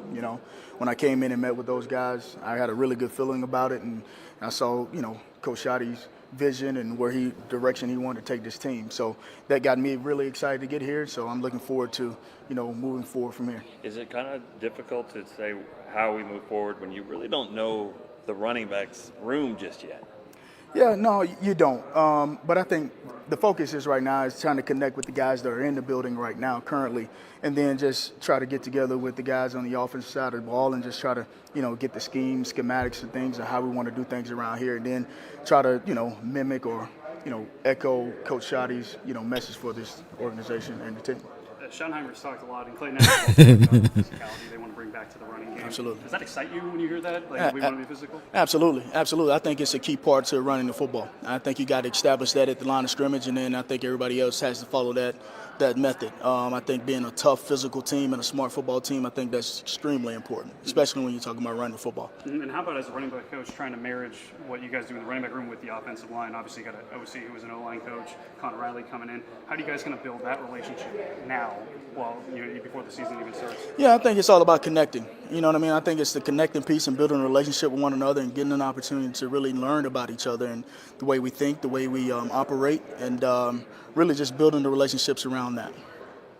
When you've coached Kamara and you've seen, obviously, not the same back as Deuce Vaughn, but when you look at guys, they come in all shapes and sizes. Couldn't you just talk? Man, you can't tell me that ain't Bubba Dub. You can't tell me that ain't Bubba Dub, man. We done fool around and got Dub on the show, man. We got Bubba Dub, man. Yeah, you can't. You look. Let me know if y'all calling me James Harden. That's Bubba Dub, right? Let me know if I'm lying, dog.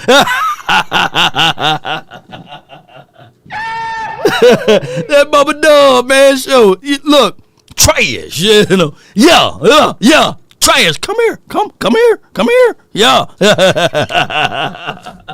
Trash. Yeah. Come on, baby. Boy, we going to the Super Bowl, man. Come on with it. Yeah. Riggs, twin. Where have you been? We got Dub on the staff, baby.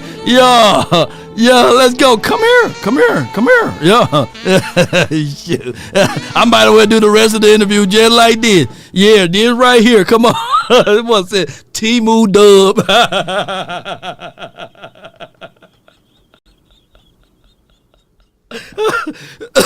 Come here. Yeah. Dub, baby. When it comes to running backs and the different things they can do. Yeah, I think the biggest thing when it comes to running back is a smart, tough, physical football player. A guy that understands exactly how the blocks are set up, has really good vision, really good foot quickness, and understands the lanes and the areas that he needs to be in, and also in the protection also. You know, you bring up Alvin. I think that was one of the things about Alvin that made him unique is he was a very smart football player, and he's also a really tough football player and a guy that has a high work ethic about himself. And I think, you know, any runner that wants to be really good in the NFL carry those types of traits. What are your thoughts on Rico Dowdle, the team's featured back this past year? I know he's set to be a free agent, but what are your thoughts on him? Yeah, from what I've studied on him and watched on some film of him, man, I think he was very physical and very tough. Downhill runner, seems to make yards after contact, always falling forward. Had really good vision and really good instincts in between the tackles, and he always found a way to find the lanes. You mentioned, we talked about being physical, but you also mentioned they got to be smart. You know, when people think of physical run game, they think just ground and pound right down the middle. How do you incorporate intelligence in a physical running game? Yeah, I think it's all about understanding the blocking and the schemes of what we're doing, you know, and I think that goes into the classroom once I teach those guys exactly what we're trying to get out of this play, and Clayton and Coach Shoddy getting in front of the team and explaining exactly what we're trying to look for on this particular run play. And guys just taking a deeper dive in the film room. Once we get in the classroom, we just do a deeper study to understand exactly what is this play in particular and what are we trying to get accomplished. You had Austin Eckler with the Chargers. What do you remember about when Eckler, obviously a guy that kind of came out a little bit of western Colorado, I believe, out of nowhere. What do you remember when he turned the corner, and how did he turn the corner, and how can you kind of take that and coach your other running backs with that? Yeah, Austin, when I got with the Chargers, man, Austin already had a work ethic and a mindset that he really wanted to be really good. And so some things that he really took pride in is how he practiced. You know, and I think that starts with his preparation. And it wasn't just on the field, it was his preparation off the field as well. The things that he did with his body, how he worked in the weight room, and then I think it transitioned in the classroom, and he took pride in how he studied, what he wanted to know, into the details of the run game and the pass game and the pass protection, and then it just exemplified itself on the field. And so when you're able to carry that thing from, like we say, from the classroom to the field, I think that's important. That's some of the things that he done. Louis Scruggs with NBC5. How do you get trust of the running backs? Because some running backs in the past, it felt like maybe the position coach wasn't a guy that they could always lean into, could help them, understand the positions. How do you go about getting them the trust and knowing that, hey, I know what I'm talking about? Yeah, it's all about, and it first starts before football. Right. It starts with building a relationship before football. I think, and I had an opportunity to get on the phone with some of these guys and kind of just talk with them a little bit. And some of them, they're eager to get to football, like, hey, what are we going to be doing and all that kind of stuff. And I put that stuff on pause. I think it's about building a true foundational relationship of getting to know one another. Them getting to know exactly me, my purpose of coaching, my passion for it, and then me getting an opportunity to know their passion, their whys, why do they want to do this, and things that they want to really get good at. And I think we maximize that before we even get to the X's and O's part. So it's really about building a relationship of understanding each other, and I think we can go from there. Man, look, man, I don't have to hear nothing else, man. This guy right here is speaking a whole lot better than what we had last year at running back coach, man. Jeff, y'all said with Blasco. This was our last year running back coach, man. Oh my gosh. This was our last year running back coach, man, for the last 2 years, basically. Blasco! Blasco! Where you at, man? I'm glad you gone, man. You know, I hope all is well with you, but man, come on. Man, I don't even want to play the clip of him talking. But, man, hey, this guy right here is already leaps and bounds in ahead of what we had with Jeff Blasco. Come on, Doug. Calvin Watkins, Dallas Morning News. Because you have been a running back coach before, did that also kind of help bridge that gap with some younger players or even veteran players that, hey, I know what I'm doing, and that could also build trust? Yeah, absolutely. When you're able to kind of just give your past experiences and share with them, because some of them ask, obviously. Obviously, we didn't have as much technology as we do now, so you can't try to go back and kind of look and give those examples. But you do share your experiences with those, and I think that kind of helps as well. You've had some. So I said to catch a predator face. But, man, shout out to Jeff Blasco. Somebody also said, what's wrong with him? Well, hey, I'm just saying. Oh, my God. Don't peel back too much in his past. You know, that's all I'm going to say. In passing game as receivers, how do you see that being emphasized here in this offense? Yeah, from what we've talked and discussed, I think it's a part of what we plan on doing with the offense. And so we're getting to all that right now. We hadn't quite got to the pass game yet. We're still trying to build the front end of it. And so, but I do see it being incorporated into what we're doing. It seems that the running back position has gotten a resurgence the last couple of years. Yeah. As a running back coach, how happy are you to see that people care about the running backs again? And Yeah. they're getting paid too. Yeah. That's a good thing, huh? No, it's exciting to see. I think, especially from a running back, I'm very passionate about the position, and I think they call upon to do a lot of different things, whether in the run game, in the pass game, and also blocking for the quarterback in pass protection. I think you got to have that type of pride at this position. It is, and I don't think you can just stick and plug anybody at this position. I think it takes a special guy that takes pride in all three phases, all right, to be really good at his craft. And Derek, Patrick Walker, DallasCowboys.com. Pat! That question, how valuable is it to what you do to know when you hear Schottenheimer and Clayton Adams and Connor Riley all emphasize the run game and the physicality of that going forward? How valuable is it to what you do on a daily basis? I think it's extremely valuable. I think it gives you an opportunity to go in the room and be really confident with the guys you have in the room, and it's not a hard sell at all because they know exactly what type of team we want to be. And in order to win in this league, I think you have to be able to run the football. And I think as long as they understand that philosophy, then we'll be okay. Do you have an opinion yet on what kind of depth there is among the running backs in this draft? No, not at all. Not at all. What's your background with Brian Schottenheimer, and just why did this position kind of fit best for you? Didn't have a previous relationship. I think this profession is about relationships, and so and it's a big business, but it's a small business as well. And I think we had mutual connections in between us that kind of connected to both of us. And so once he gave me the phone call and he, expressed exactly how he got my name and his level of interest in me, I think once I got here, we kind of connected and went from there. So what's been your impression of him as a head coach in these last few weeks? I've been extremely impressed. I can't express it enough because you can clearly see the vision and the direction that he wants to take this football team. What is that? If you had to articulate it. If I had to articulate it, I think, man, we're trying to be a connected football team, a team Right. that attacks defenses, a team that builds relationship base, with our players outside of football, a team that wants to be a physical football team, a team at the end of the day, we have an ultimate goal, and, at the end, you want to be playing for the Super Bowl, obviously. Yeah. But I think that starts very smaller than that, and that's building and connecting with the players that you have in the building and building and connecting with the coaches that you have on staff. Clayton talks about you guys building relationships right now, and it's you guys just hanging out together, being in hotels together. How unique is this period right now for a new coaching staff? It's unique because we all getting a chance to learn each other. You sit in the meeting room with each other and try to, bounce ideas because we all been to different places. More so me just learning exactly how Clayton sees it or how Coach Shotty sees it. And then if there's a question about how have you guys done it in the past, I think we share that common knowledge a little bit there too. No doubt, no doubt. That's Bubba Dub, man. I forgot his real name. Y'all put his real name in the chat.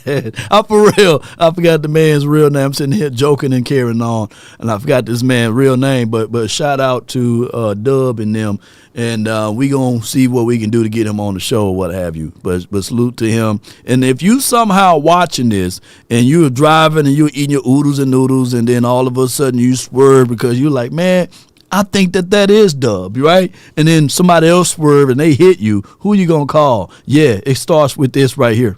It starts from the first phone call. Most of the time, you're going to talk to Gene Burkett, a 30-year partner.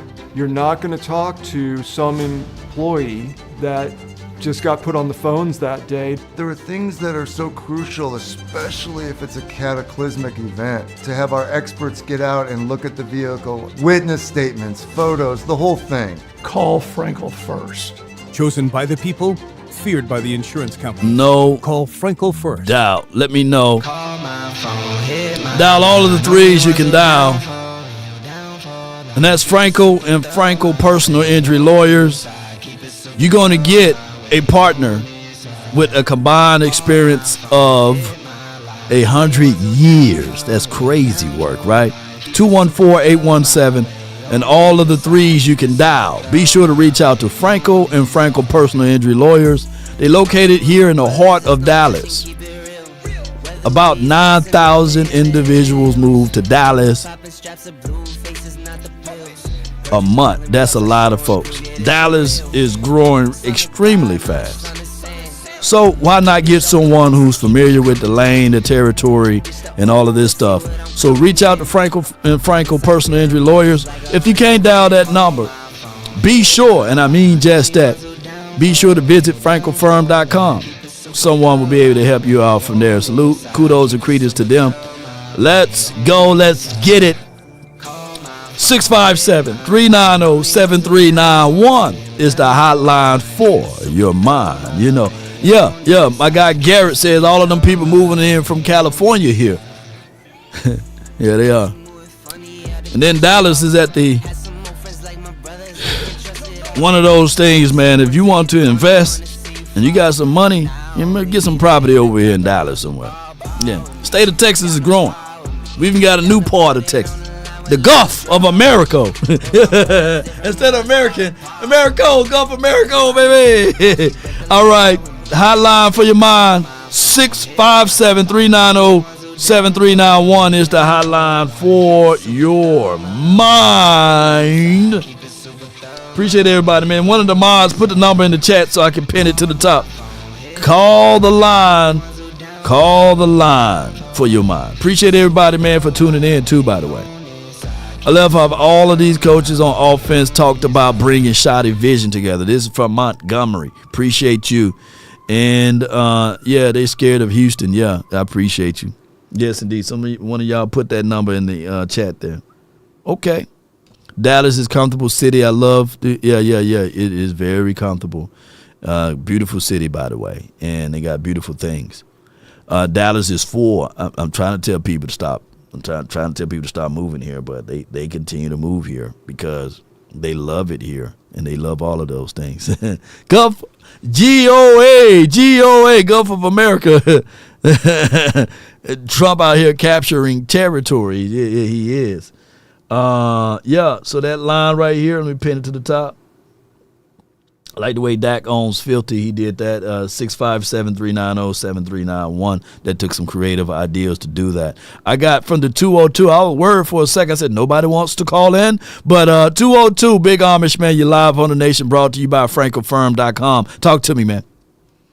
How about them Cowboys? How about it? Yes, and y'all. Well, good content you had up there. Appreciate you know what it's telling me? Let me... If you follow the same thing that I'm seeing, it seems like McCarthy was afraid that he's being undermined by somebody, and the communication issue is coming. You know, everyone's talking about communication, which is leading me to believe there was no communication with McCarthy. Yeah, right, and the team. So that's just one thing that kind of sticks out a little bit because they're all saying the same thing. Right. So I got some concerns about that. Why, so that's a good thing. Yeah. And you do need them to communicate, and you need to communicate with players, all of them, from third string to the starters. Everyone should be communicating. Right. So you need that. One vision, one sound, one voice, all of that. Yeah. That's it. That's exactly right. Some facts for you. Okay. Through the first 8 games, and this is mostly Dak, how many pass attempts do you think they made versus run? I'll give you. Go ahead. I'll give you the number of the passes. So it was 291, if I'm mistaken, off of 291. Guess how many rushes were? It had to be. How many rushing? 291, so a ratio probably 60 or 70, probably or lower. How many? 179. 291 to yeah. Okay, go ahead. To 179. So basically 60-40. You're not winning a championship with that ratio of passing. I don't think it's ever been done. But you know what else to add to that is that, how many of those runs were just quota runs, right? Running with authority. We did a lot of running out of shotgun. There's nothing wrong with that, but it don't establish that I'm presenting that we're going to be a power run game, right? I want us to run into some pro sets out of some I formations. I want us to run some GT zone runs. I need that. I need somebody to run in between the splits and beyond, but not like what we did last few years. Well, we weren't. The block. First off, we had 2 rookies, right? And then you had some injuries. But to your point, look, Tyler Guyton. If you have him moving, right, with Tyler Smith, that counter tray, the old Redskins counter tray. But the Cowboys, if you start countering, right, you move those big boys running and blowing up those holes. Right. Even if you go against Jalen Carter, let me tell you something. If you put him on his ass, that's the one kryptonite. That big dominant lineman don't like to be put on the ground. Right. If you start putting him on the ground, right? What do you think about? You got to put him on the ground. That's the only way you equalize things, because then they're going to think twice. They get tired. So then those lanes open up. No doubt. So you have to go back to Amish football. Come on, Eddie. Yeah, classic. Yeah, inside zone. Yeah, I feel you, man. I appreciate you for calling in. What else you have for the show? Oh, and Tyler Guyton.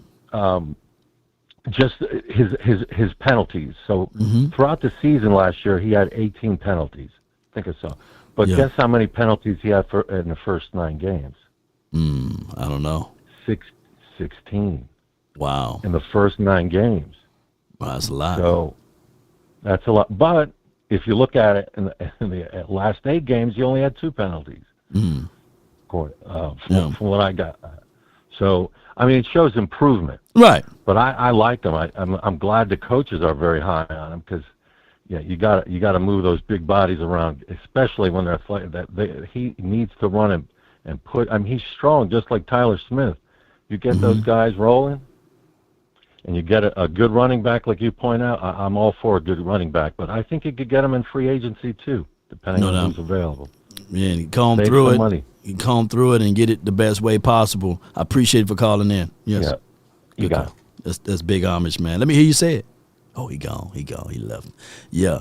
I thought you were going to say, how about them Cowboys? But when you have the ability to block it up front and have time, of course, you are able to climb the pocket and get onto the outside and run. This was some clips from the previous year when Dak went against the Eagles, what have you. And those things are very prevalent. You need to have time, and Dak was able to create some space and what have you. So what I'm saying is basically, let's see how we can block it up front better. Let's see how we can demand and get things down the stretch and to feel better for the 2025 season. I got D-Shift from the 409. What's on your mind? Hey, what's good, Law? And all is well. Can't complain, bro. Yeah, man. Dog, I was talking with our guy AOC earlier, man. And like, man, he really on Mike about this brand ambassador thing, dog. Then just wanting to represent the star the right way and doing what he's supposed to do as being that guy. And I guess the biggest thing I was just trying to kick back to him was like, I remember them days when we had Jeremy Mincy as our leading war daddy, Right. And so I'm not trying to go back, dog. And I get everybody, like, when you give all the money and you the star, a lot is expected. And don't do no dumb stuff, Michael, like insinuate that guys shouldn't come to this team, whether you doing it in jest or not, because truth is said in jest. So don't do no dumb stuff like that, Michael. We going to hold you accountable, too. I don't give a damn how good you are, even though you are our future. Right. But yeah. But, nah, man, biggest thing, man, I made a point also about kind of the way we kick this free agency, how we do these franchise tags. And, it's tax season, law, and a lot of people going to go do what? They're going to take that whole tax check, and they're going to go buy a clunker. Right. Rather than putting a nice down payment on something nice, you know what I mean, and get behind a note if you got to. You can have some money to spread around to the groceries and the bills and put a little bit in the savings, Like, because I mean, if you got money, you ain't worried about taxes coming back. But when you live and paycheck to paycheck the way your boy was doing growing up, man, like, you got to make stuff stretch. So, but even then, you don't see rich people taking all of their money and going buy a $1 million house.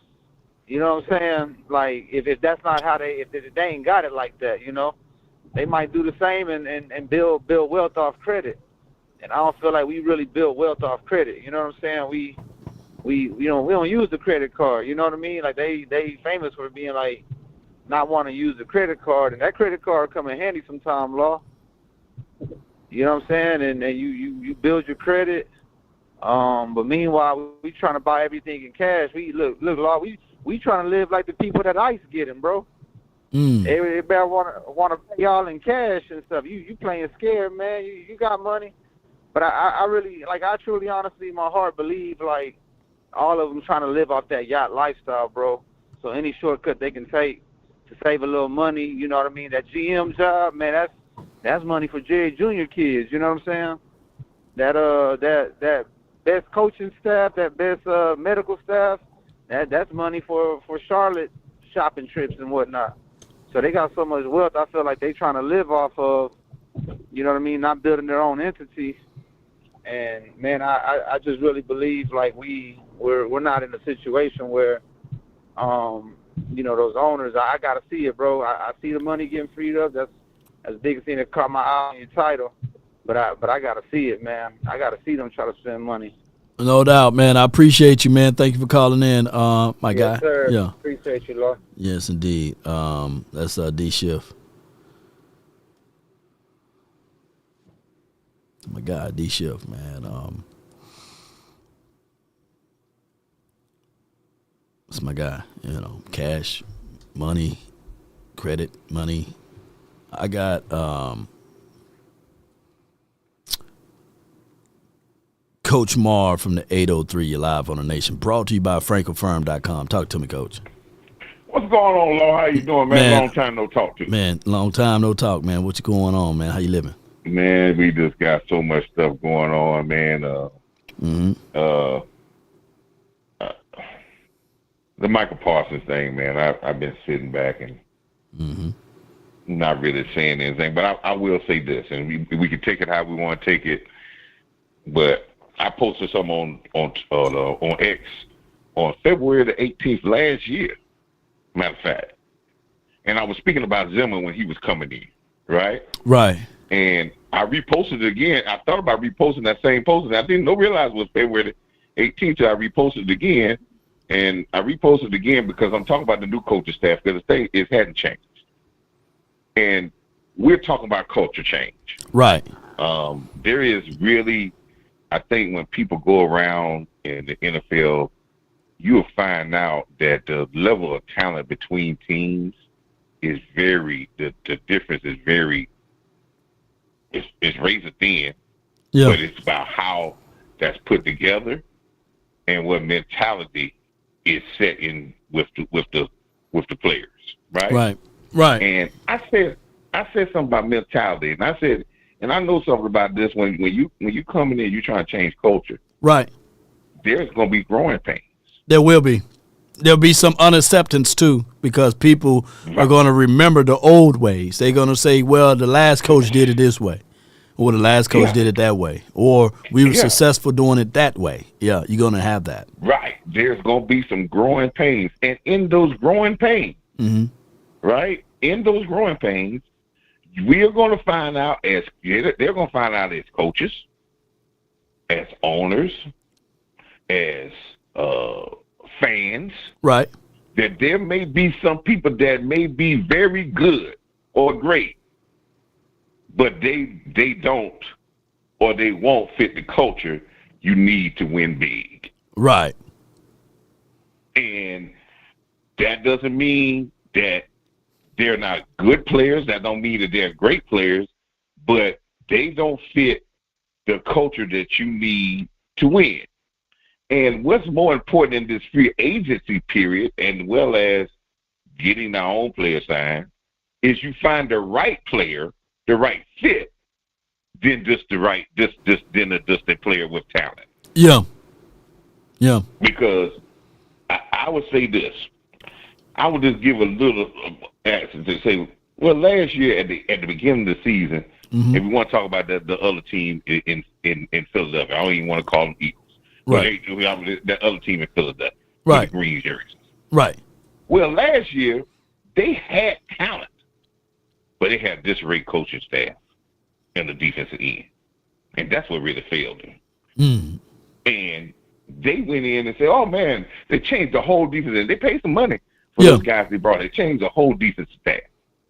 And then when they got rid of Reddick, everybody was like, what, man, how you get rid of your best pass rusher? We got rid of talent to get better because he didn't fit the mentality that we were going to put in. And sometimes that happens. I'm not saying it all the time, but everybody's got to buy in to a non-selfish mentality for you to be able to do great things as a team in the greatest team sport around. Now, I would hope then we still, I've never really seen great players, and this is not no swipe, I just want you to think about it. Never seen great players, man. I always have a problem with great players tell me that they need help to motivate a team to get to where they need. Right. Because if we look back during the season when things are going well, some people on this team are talking about how great their team is. Right. And now when it gets bad, oh man, we need everybody else. What elevates the team? Good coaches don't run from what? Coaching.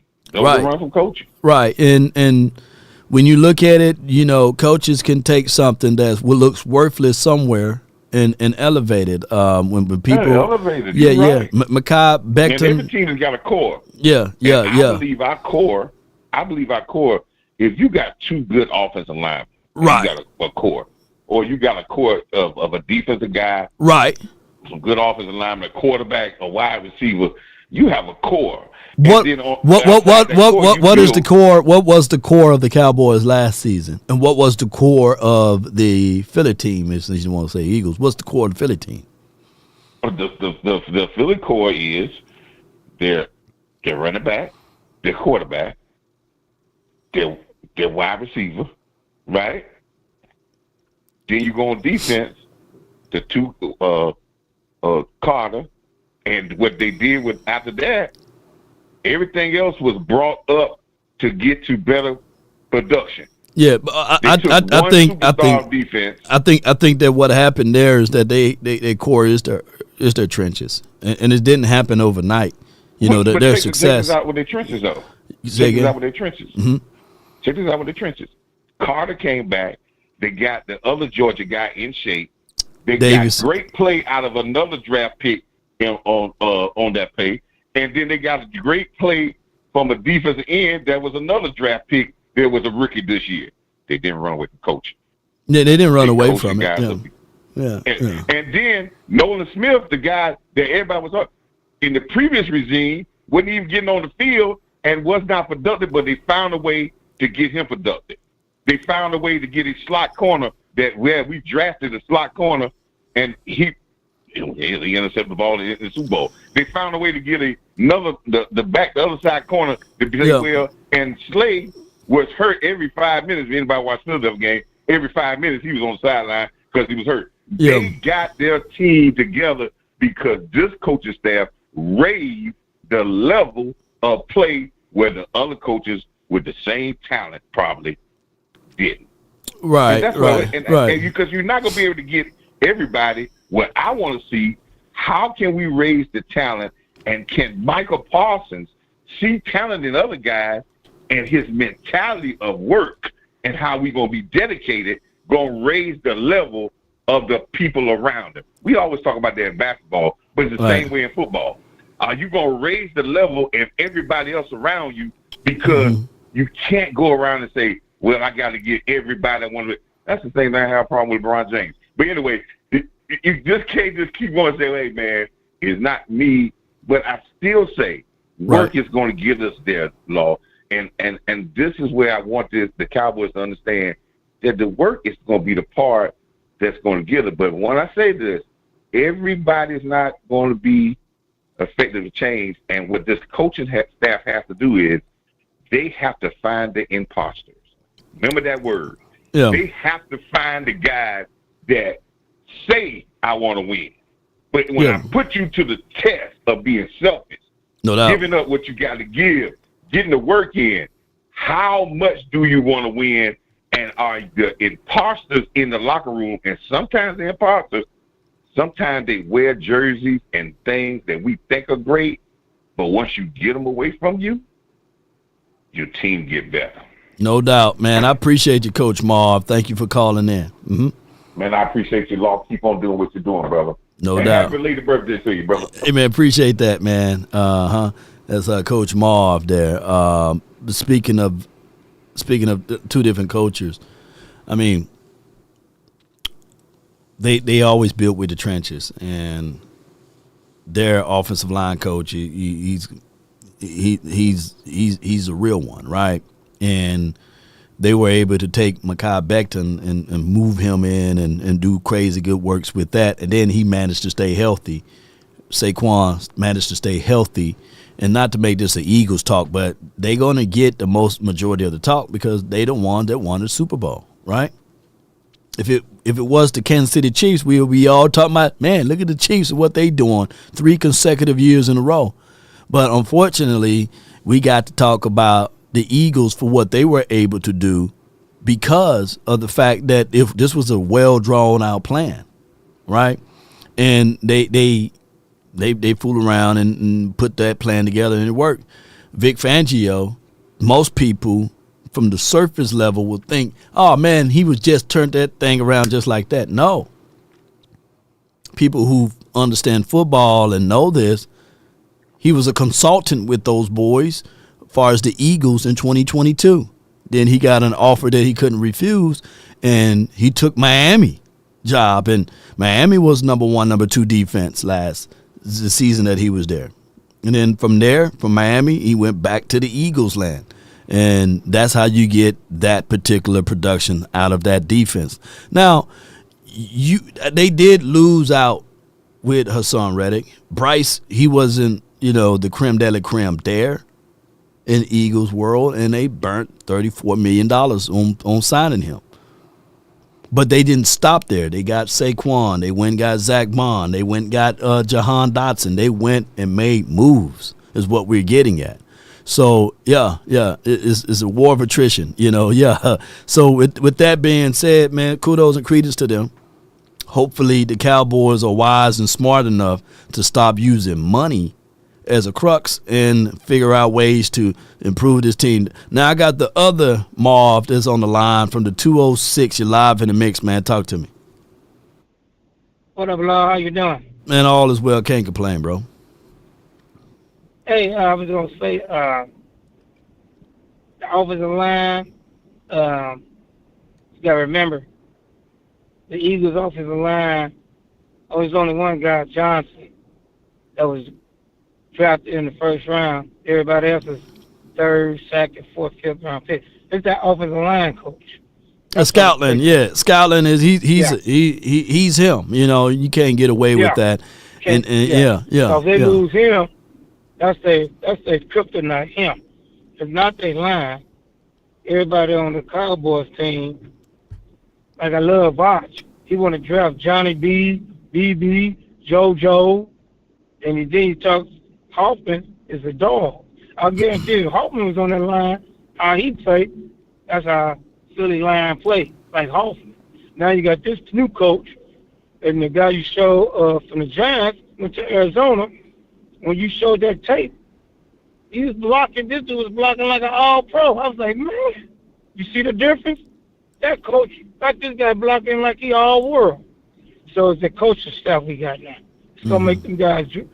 It's gonna help Steele. It's gonna help your boy number 6, Guy. So the line gonna be good, man. You know what I'm saying? So I'm not even tripping.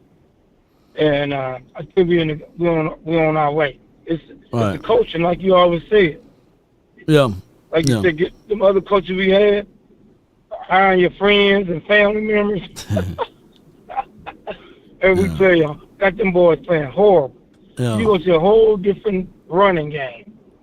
And any back, I know y'all want your back, but there's so many dangerous backs that could really explode with this new running scheme. Them boys, I want a fast back, though. That's why I like that back. I love that back from SMU.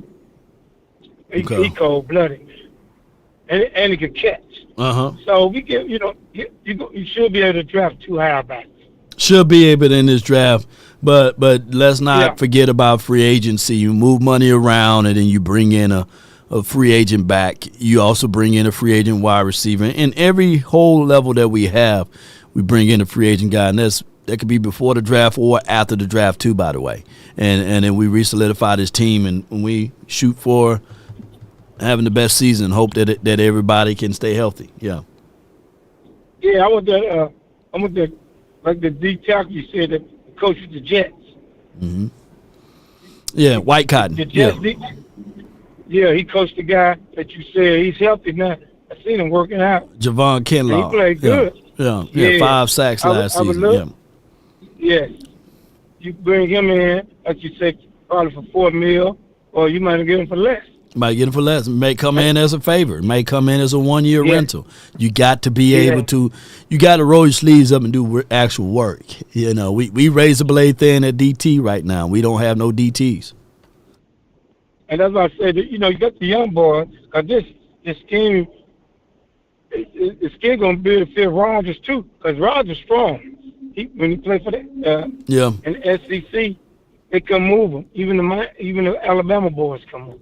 No doubt. And so now we got the new coaching staff. They're going to be ready, man. I'm excited. So no doubt. I'm not even tripping. No doubt, MJ. Appreciate you for calling in, man. Good call from you, bro. Good show, man. Good. Thank you. Yeah, tell the guy stop crying about trying to jump all these linemen. No, I'm like you. I'd rather get a halfback, receiver, and the rest defense. I don't want no linemen. You can draft them in a 6th or 7th round, man. Come on with it, man. I see. Yeah. Yeah, man. Come on with it. Yeah. That's my guy, MJ, man. He was the last caller in here, man. Appreciate everybody, man. Thank those who wanted to call but didn't call. Appreciate you guys so much for your support, your love, and adulations for the nation. This was a great show. I appreciate y'all, man, for all what you guys do for this particular team and as well as Law Nation Sports. For those who just not tuning in, believe it or not, the Dallas Cowboys managed to, the NFL managed to increase the pot, and that's increasing by more than $53 million over the last 2 years. So the money is increasing year to year. So it's not like this is a dying league. So you got to be able to forecast your money and take a little risk with it. Now, we are out of the cap situation because we are right at $2.4 million. So we're going to have to restructure some contracts and figure out ways to get that ball rolling in that particular space. We also had Mike Fisher to drop the homework analysis of this right here. Cowboys plan to free up $100 million in cap room. The cap of 2025 worksheet path to that $100 million in cap, $275 million, but $270 in cap liabilities with no space, but carry over 25, which will give you $330 in space. Right now, Dak is 90, Lamb is 35. Micah Parsons is alleged to be about 20 million. That's 145 million. Two of them, 45% of 275 cap. Three of them can be 53%, which is 275 cap. Flip Dak for 50, save 40. Flip Lamb for 15, save 20. Sign Parsons to a 10 and save 10. Save and spread 70 million. That's 25%. 30 plus 70. That equals 100. So there should be no ill will to this particular situation. I think that the Cowboys, if they want to be contenders in this next season, they're going to have to dance around in free agency. They're going to have to get things moving and grooving. My guy, Andre, he sent this over. He says, Brian brought his love, Love, Ashton Gentle. Let's listen to this right I want to start with the fun stuff and with the headline, which is I just watched Ashton Genty, the running back at Boise State, who's going to be a first-round pick, sitting on the field being interviewed by somebody. And when asked if it goes perfectly, where do you end up? My man went with the Dallas Cowboys. Yeah. And so we are in draft season, Brian. We are in draft season. That kid's better than Bijan Robinson, in my opinion. Holy crap, Bijan was an incredible prospect. Yeah, no, and that's the thing about it. And there's going to be folks out there that absolutely are completely against drafting a running back in the first round. And That's I get the conversation I want to have. I get it. I want to start drafting a running back in the first round. And That's I get the conversation I want to have. I get it. If that's the case, you're talking to the wrong guy, because I grew up in an era where the running backs are important, and I feel like we're swinging that way. We're swinging back to, the teams that, used to play with really light players. And because of defending all the 11 personnel stuff. And here's a team, you get the San Francisco 49ers. You're playing another team this week, and the Texans that play a lot of 12 personnel. We've seen these Shanahan disciples bring back the heavier group. So I think the pendulum is swinging. Right. And I get it, man. I mean, people, you can't give your cap. You can't do this. You can't do that. I understand. The only thing I understand is team building. I think I have a good understanding of what I need to have success. And when you don't, look at the Lions. And I know the Lions have got they've got a quarterback that's playing at a high level. They got one of the best offensive lines in the league. You have running backs that can make a difference in a game. That no doubt, man. Running backs do make a difference in the game. And let me see. People are saying, well, damn, Brian, you have a top 10 pick and you take a running back, and all of a sudden you only have him for, to your point, 4 years. And was that the best value for, for picking that high? If you have a quality back, you don't have to worry about picking high anymore. I think that's going to help your offense. It's going to, it's going to help your defense. And I think with Ashton Genty, I watch him play, and I see a guy that helps offensive lines. He makes people miss. He's explosive.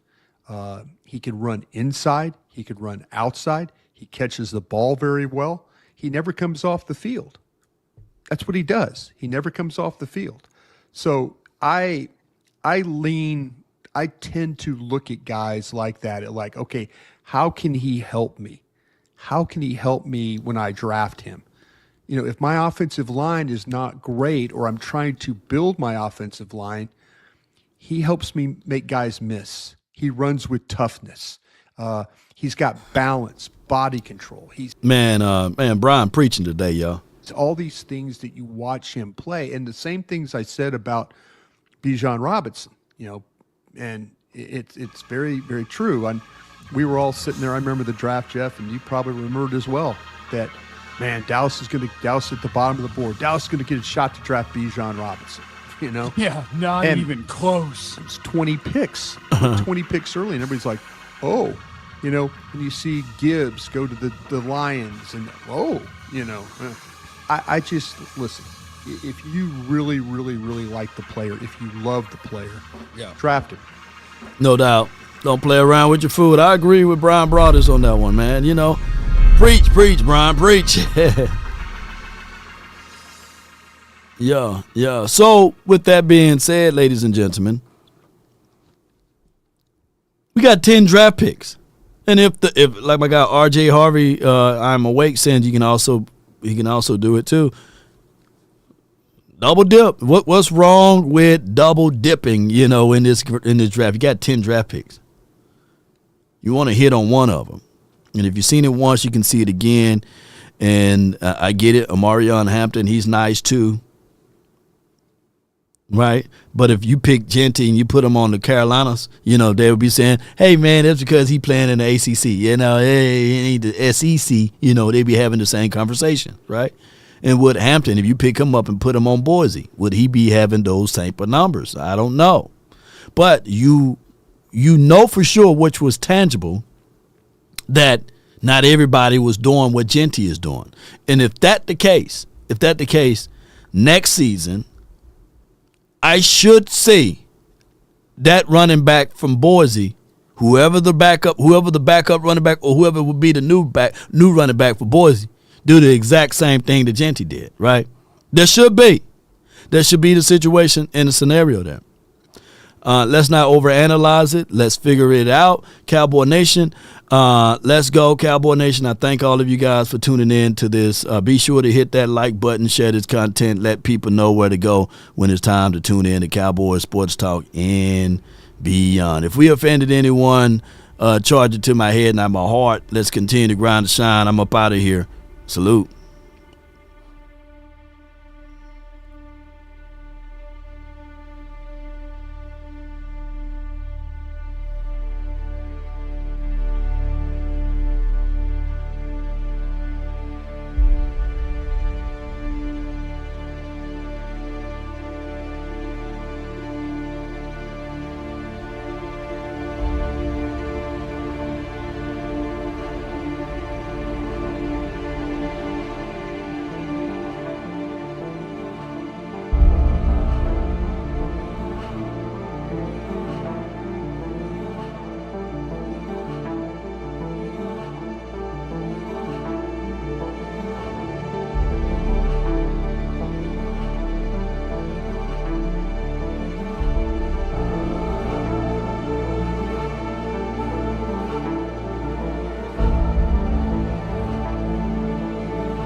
Appreciate your echoes. For everyone watching, the ideal BIU and 100 million cap prediction originated from Athlon Sports shortly after the 2024 free agency. Pure Mike Fisher. Appreciate your echoes.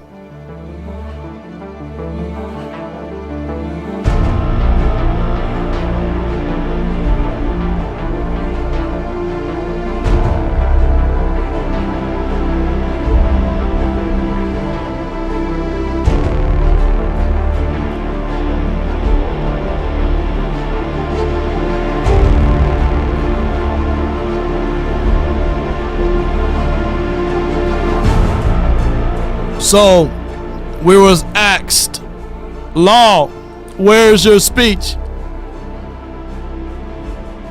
Verily, verily, I say unto you, those who's listening, the race is not to the swift, nor the battle to the mighty. It's to he that endures to the end. It is to he that's always figuring out ways to lift up his head, to keep his feet firm in the ground, to stand tall or not at all. There will be a lot of folks here that will refuse to listen to the words that's coming out of my mouth.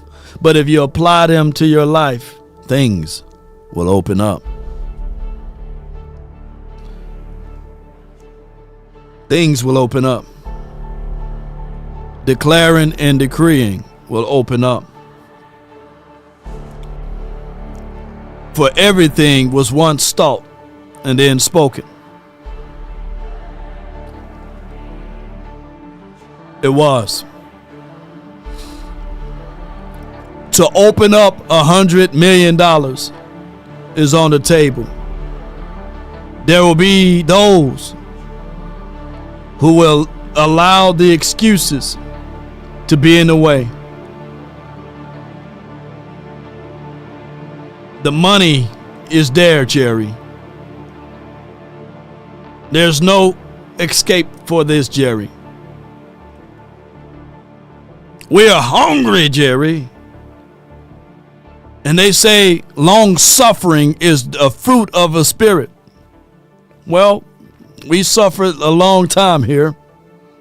And just because we run these marathon shows and we got people from the far and people near listening in to the nation on what we need to do and how we can articulate our thoughts and our meanings and our reasons to get the results done. But it begins now. Remember, everyone have a reason, but results are what matter. And remember, there will be those out there that will say, we did do things. We saved our money. We dug a hole and we put our money in the hole and we waited for next year. We were waiting for our blessings to be here. We was disciplined. We was obedient. But then there are those who took their money and they exchanged it. They flipped it and they got multiples of return from the things that they desired because they was hungry and they were not stagnant. So what I'm saying is, there's a parable in the good book that speaks of those same things that you guys need to adhere to. And the Cowboys can't fall into those traps, ladies and gentlemen. They can't fall into that, hey, we need to save money. No, you got to risk it.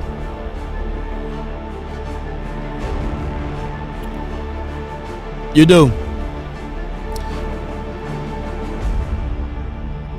Tell me not and mourn for numbers. Life is but an empty dream, for a soul is dead that slumbers, and things are not what they seem.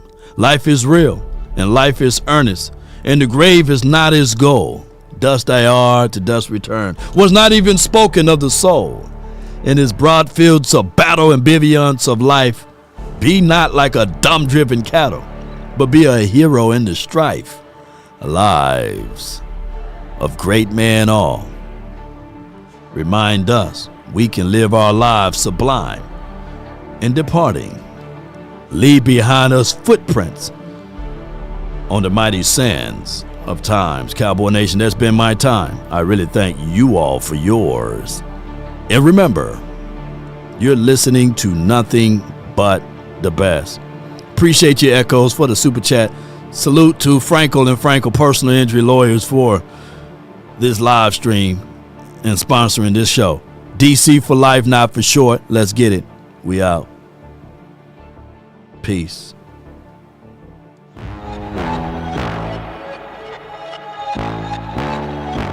Time to run it all.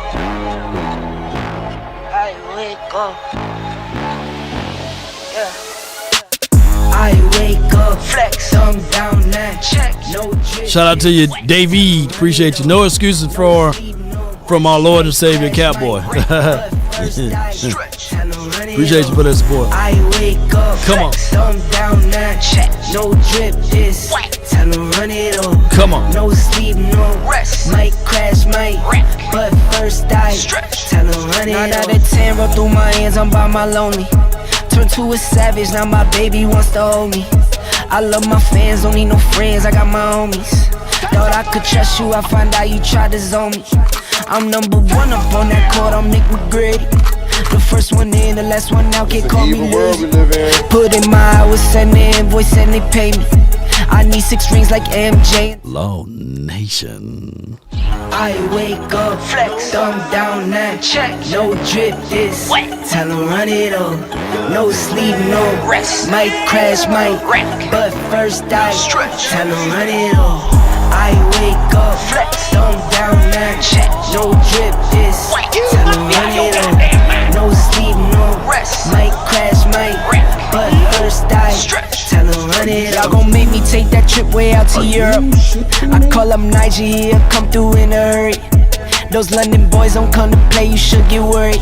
One false move, find yourself, they getting buried.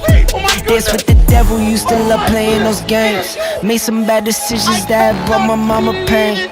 I made a promise to her, swore that I would change. I'm on the come up, bet I live up to my name. Come on with it. I wake up, Yeah. thumb down now, check. No drip, this Shout out to you, Sadiq, R. Williams, JV boy. Come on with it. T Jack, appreciate y'all. Come on. I wake up, thumb down now, check. No drip, this time to Run it up, baby. No sleep, no rest. Might crash, might wreck. But first